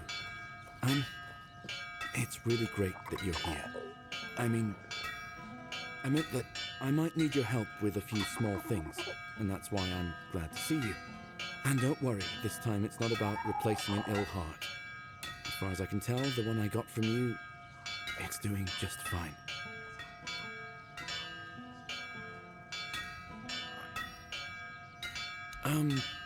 I want to make something for a person dear to my heart. A battle hammer. Proper blacksmith's craftsmanship. Arthurian will appreciate such work, no doubt. But I need a few things to get started. For the shaft, I want to use black alder, a tree that grows in the swamp. As for the rest of the materials, I still need to think about that. Once you bring me the wood, I'll have a better idea of what else is needed. Thank you. And just be careful out there. I wouldn't want anything to happen to you because of some stupid piece of wood.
Sometimes it's nice to just sit.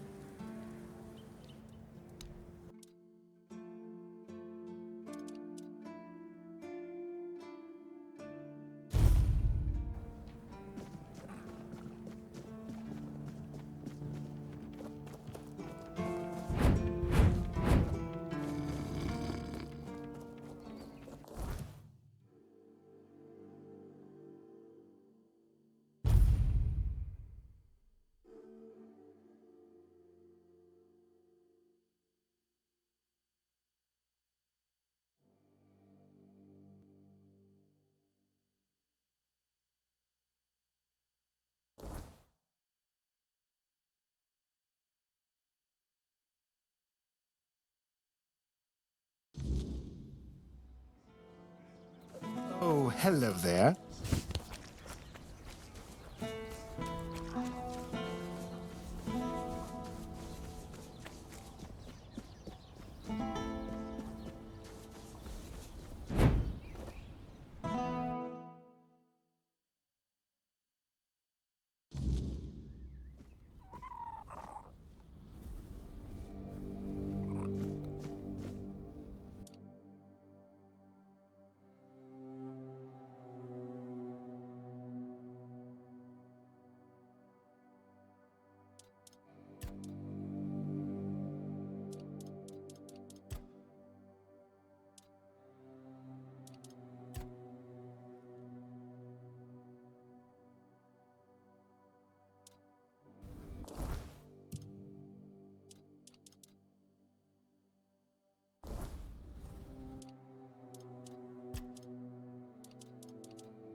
There's no need for violence.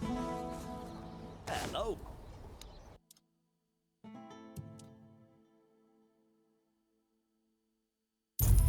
I envy you.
Spare a coin for the hungry.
You're trying to start something. Got some...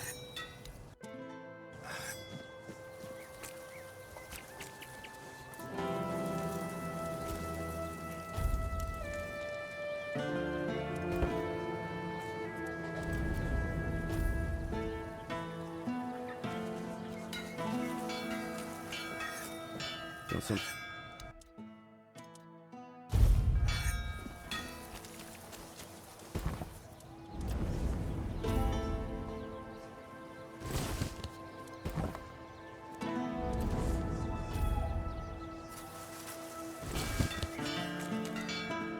You're just in time.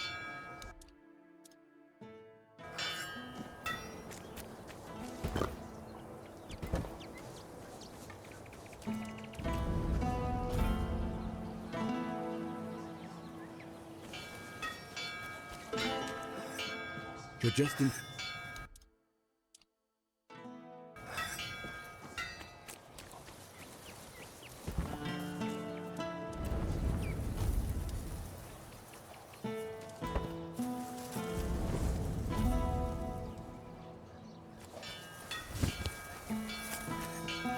What do you...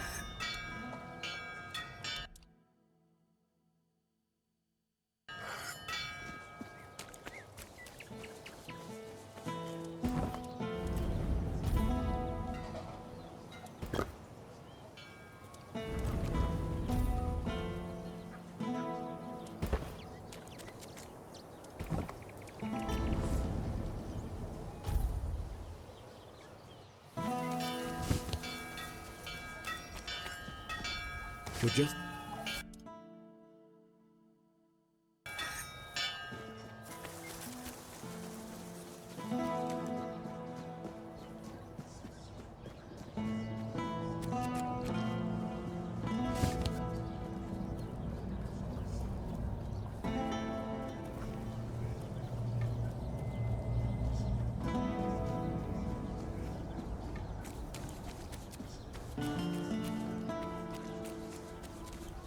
There's no need for violence.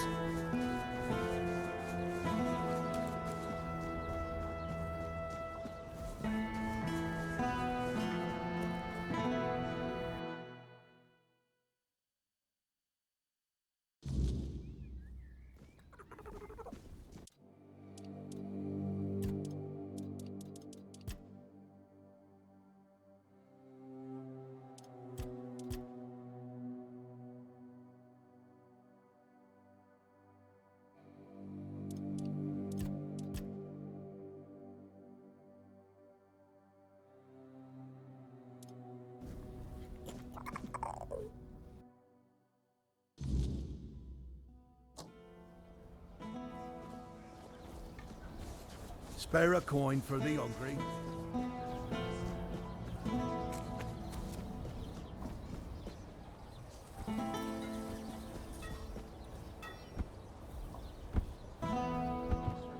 You trying to start something?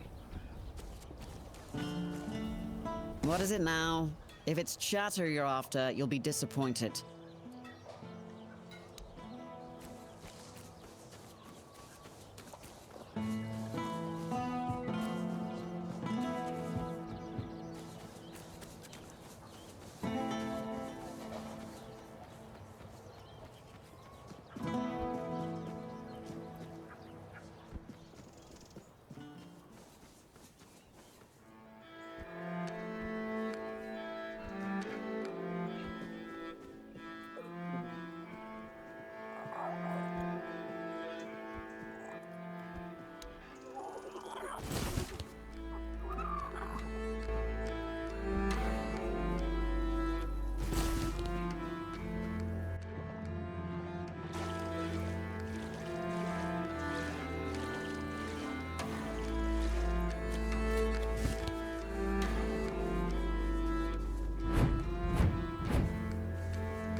Now, of course, we need to head to the Menhir.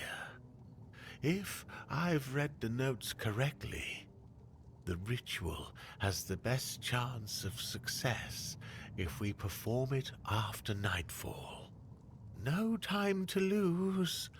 The sooner we start, the sooner we'll rid our lands of this Camelot scum. Now I need to prepare myself, but I'll be waiting for you by the Menhir after nightfall.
It worked.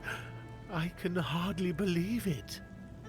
I mean, I hoped, of course, that the wisdom of my predecessors and our shared effort wouldn't fail, but you know how it is. Something could have gone wrong. Is everything all right? You don't look too well, eh? Hey?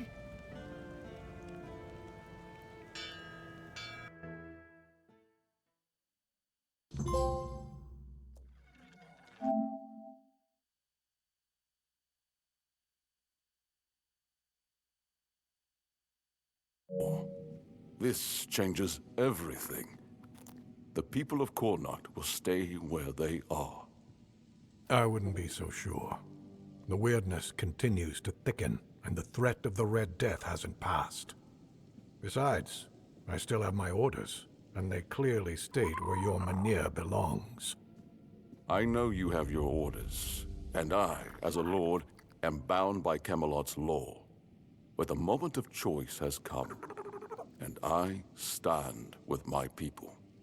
I am the Lord of Connacht, and not Camelot. I cannot simply command my subjects to abandon their land.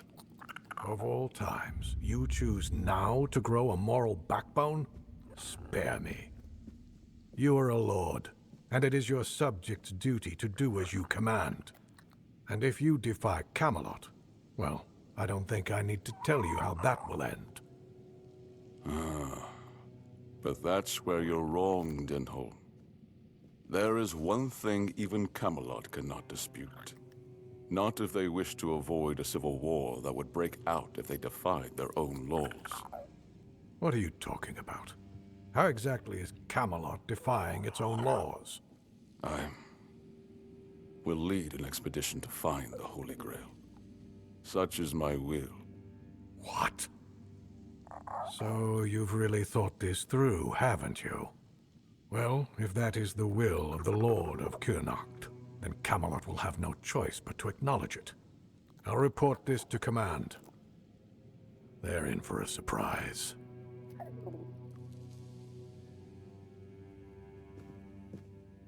You heard what Denholm said. Camelot won't dare touch the Mynheer as long as I lead the expedition for the Holy Grail. Once again, I need your help, and I'm prepared to grant whatever you ask in return.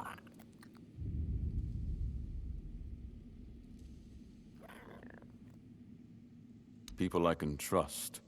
Those prepared to share the burden of this quest for the Grail. I can't command anyone to join me. They must come of their own free will. Otherwise, the expedition is doomed to fail before it even begins.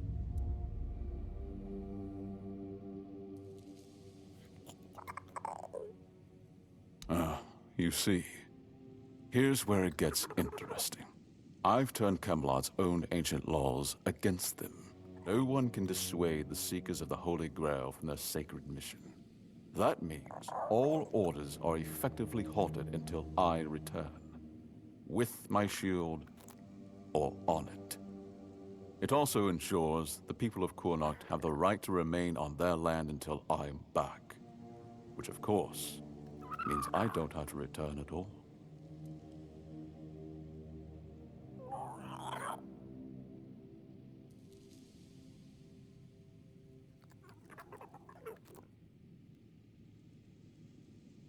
I don't, but perhaps I should. A lord's worth is measured by the respect of his people. It is time I follow in the footsteps of my noble ancestors and do what must be done. If this holy mission can secure peace for my people, then I shall see it through. And if by some miracle we return with the legendary Grail, all the better. My word would become law, and the Mynheer would remain untouched. By Camelot's own laws, I could even lay claim to the crown should I wish it, but I don't. My Connacht is enough for me. I would start by looking among the most trusted and eldest members of our community. Our priestess, Niante, possesses unparalleled talent in healing. Her presence would certainly be invaluable on such a journey. Then there's Urfa, a skilled blacksmith who was once a formidable warrior. If not for the strength of his muscles, the strength of his mind could prove useful. You might also speak with Maggot. Since the two of you have been through so much together, he may not be thrilled by the idea, but I believe his heart is still in the right place.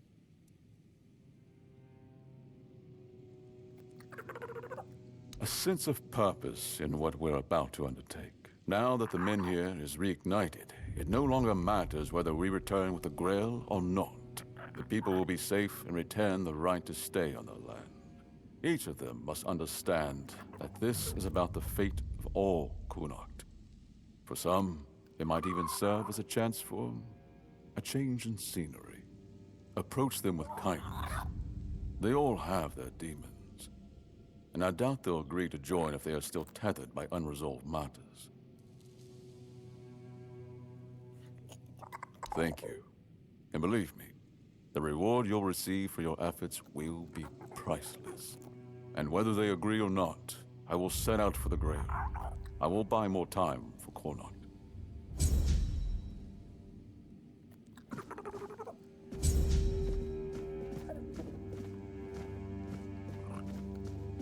If I just stay put, everything will be just fine.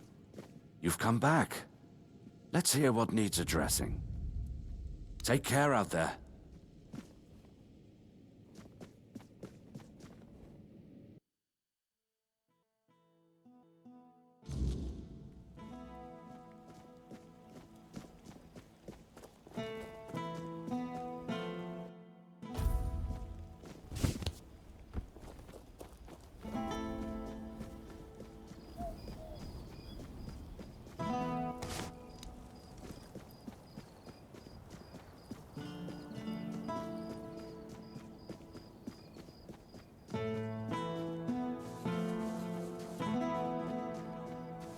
Spare a coin for the hungry.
You can see me, hear me. That's not how it's meant to be.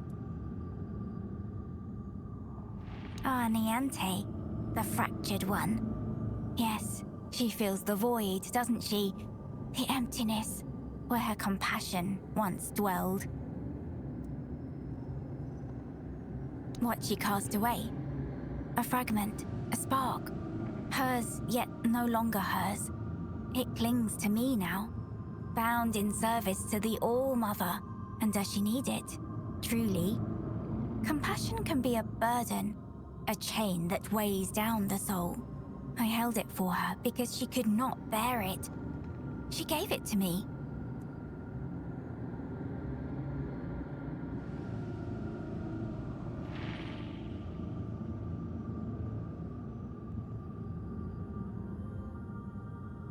Is that what she told you? That I stole it like a thief in the night? No. It was her despair, her doubt, that cast it away. I merely caught it. Because the All-Mother does not abandon her children. Niante's compassion is a spark, a light meant to guide her. Without it, she stumbles in darkness. But to reclaim it, she must prove herself. It is not a gift freely given. It must be earned. Then she must prove herself worthy. That fragment is steeped in corruption. To return it as it is would destroy her. Take this. It holds what she has lost. Bring it to the All-Mother's altar and cleanse it in her light. Only then will it be safe to return. Go, and tell Niante this. The fire she extinguished still burns, but only she can decide whether to let it consume her or warm her soul.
Look who's graced me with their presence. Oh, don't be shy.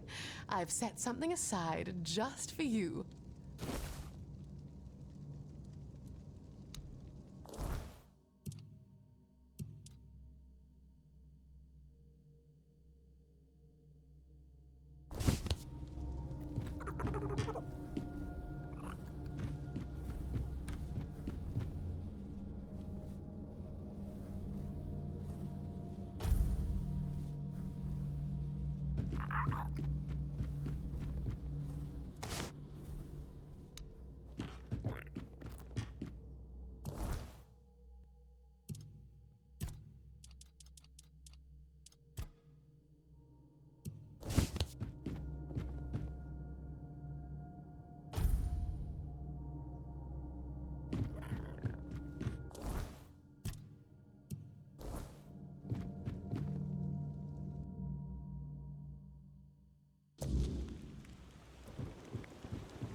Nice to see you.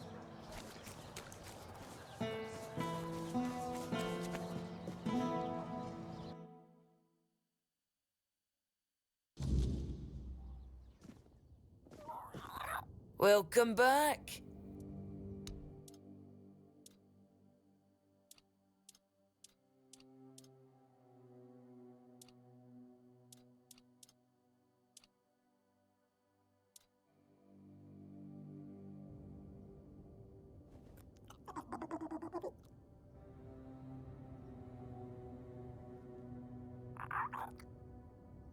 Hello again.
Welcome.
Oh, hello there.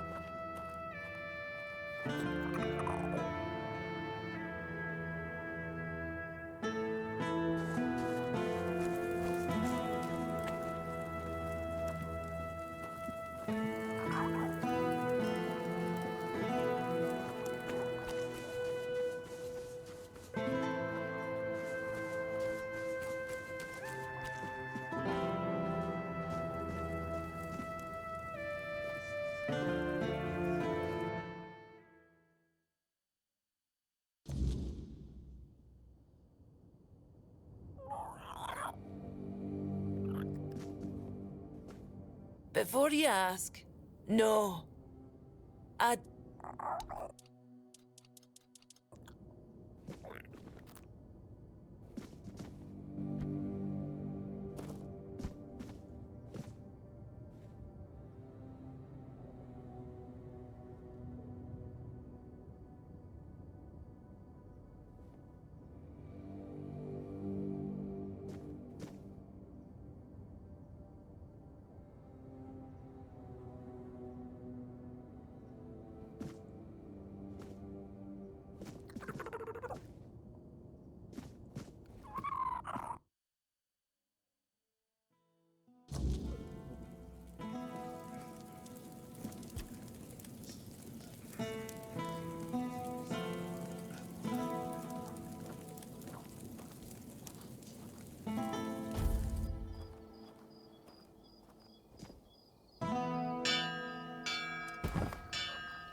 Oi! Stop where you are! See, you'll... Good.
Stop!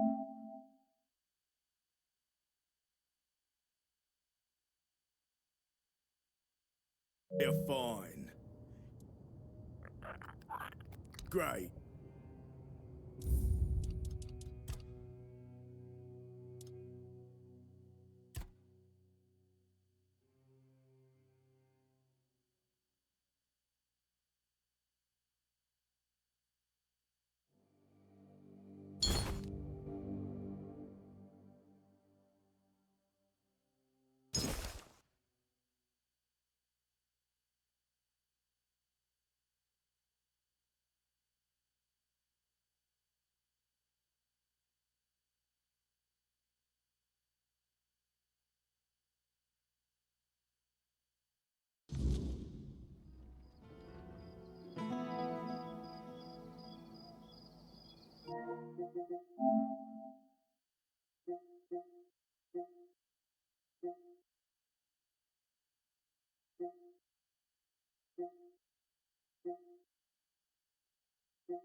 Don't make the Queen wait.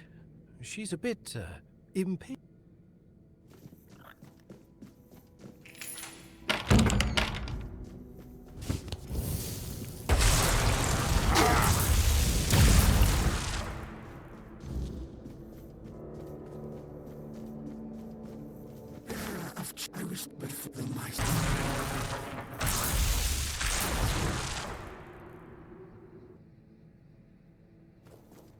Your arrival brings me joy.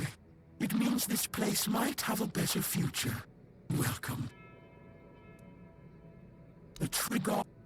You're what I want to cut there. You and the time. I will keep my grip.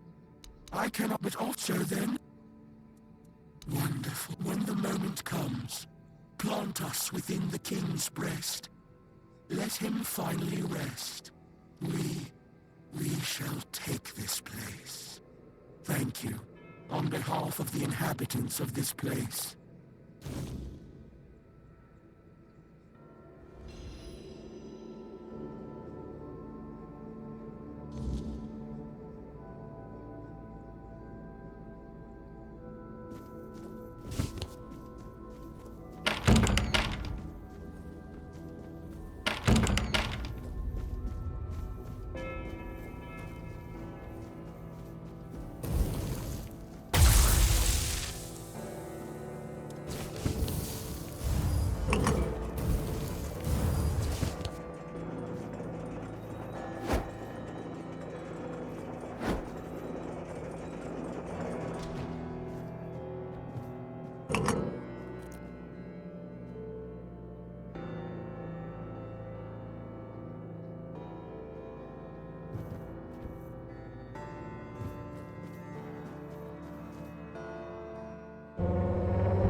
your queen so cruelly.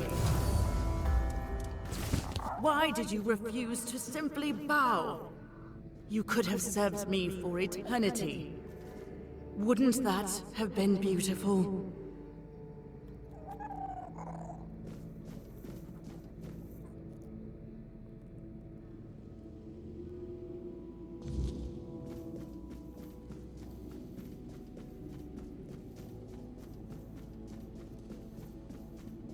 Gone, oh, once and now, and all away.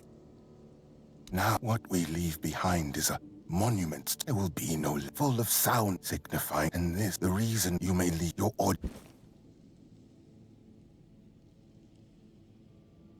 Fear not, till mushrooms take the place of your heart. And now mushrooms grow in my chest. The king is dead. Long live the king.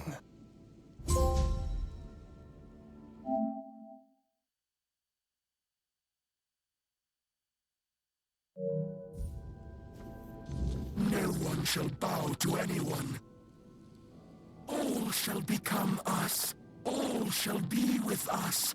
All shall be equal.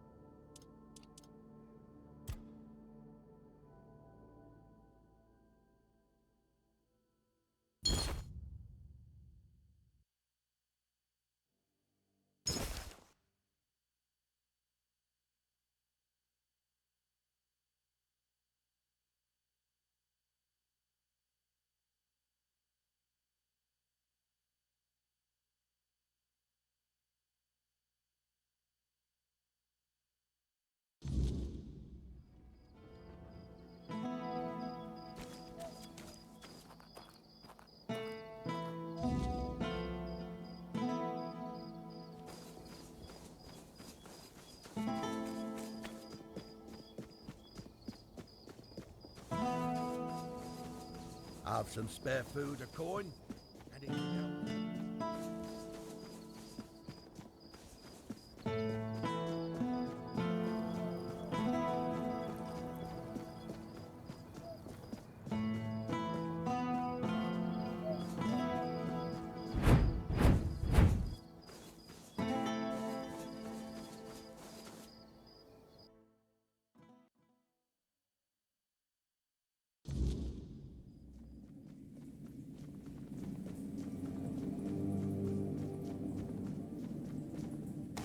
Aurelia's voice, it's different now. I take it you're the reason for that.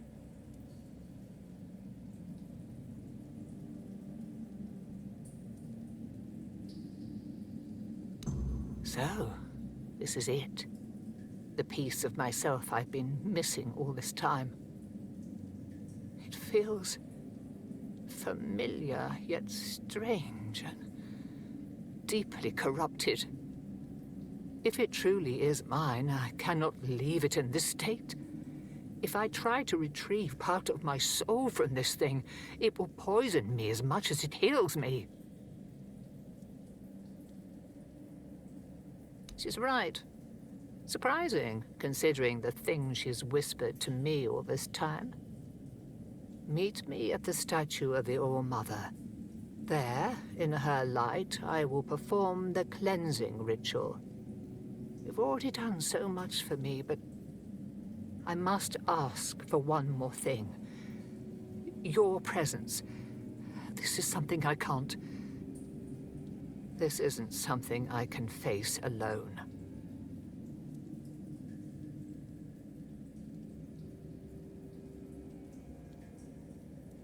Thank you. May the All-Mother guide us both.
The All-Mother's light will reveal the truth, or burn it away. Are you ready? Then let's begin.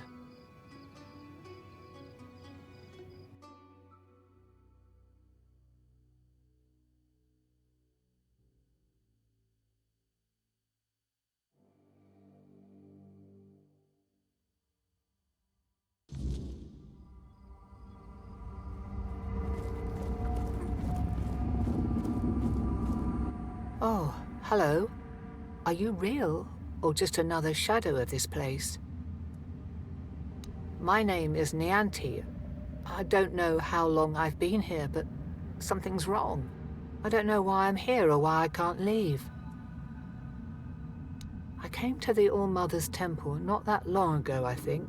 They said I had a gift. They said I had the power to heal. I wanted to use it to help, to serve. But one day something changed. Corruption seeped into the temple, into me. I tried to fight it, to cleanse myself in her light, but I failed. I tried to escape, but I couldn't. And now I'm here. But that can't be the whole story, can it?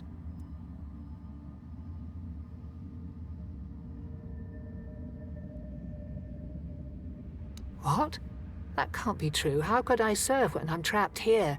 How could I help anyone when I'm incomplete? Tell me, what's left of me out there? Is it enough?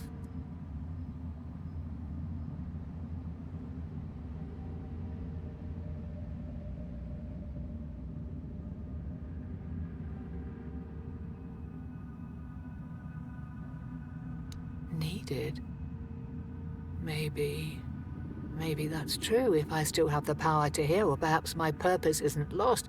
Perhaps I can still serve. Thank you. You've given me the clarity I've lacked for so long. Whatever path I'll take, I'll walk it with purpose.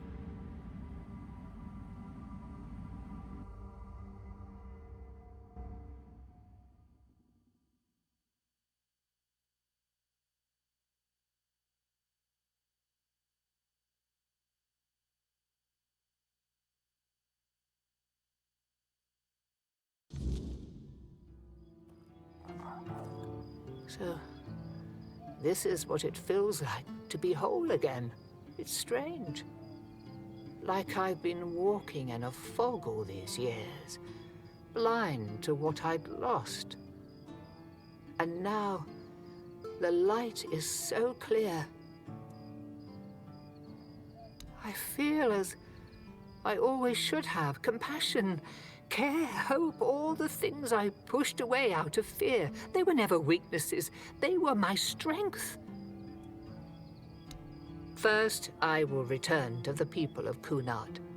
They deserve the priestess I promised to be, not the bitter shell I became. You have done more for me than I ever could have asked for. You reminded me of who I truly am. For that, I will always be grateful. No, you didn't. The All-Mother guided us both. But now it's up to me to carry this forward. Thank you, truly. There is much to do, but this time, I will face it with open arms and a whole heart.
keep...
Got something for me to look at?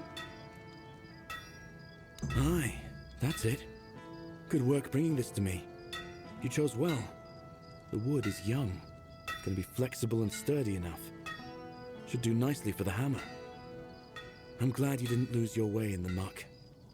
Anyway, while you were gone, I made a decision about the hammerhead. I want to use the family iron for it. The thing is, it's buried in my parents' mound.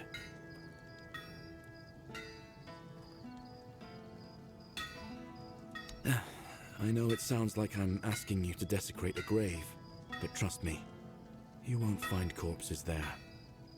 It's a memory mound.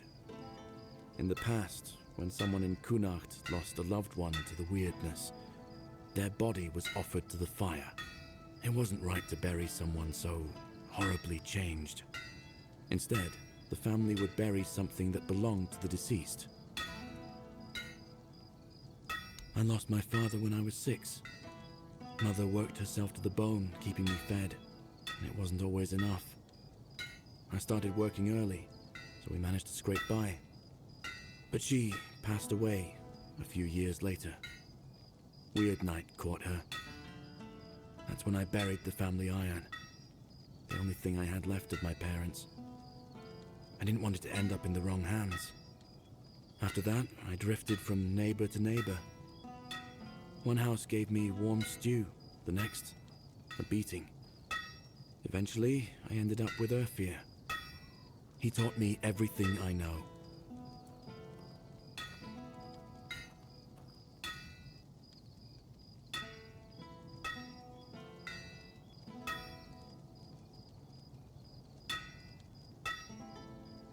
No, that was a long time ago. A lot has changed since then. I lost my heart. And then you showed up and helped me get it back. And now we've replaced that ill heart with a new one forged by a stone warden. Incredible, isn't it? Sounds like some stupid tale. But it's all thanks to you. So, about that iron, come back as soon as you manage to get it. If anything comes up, you know where to find me.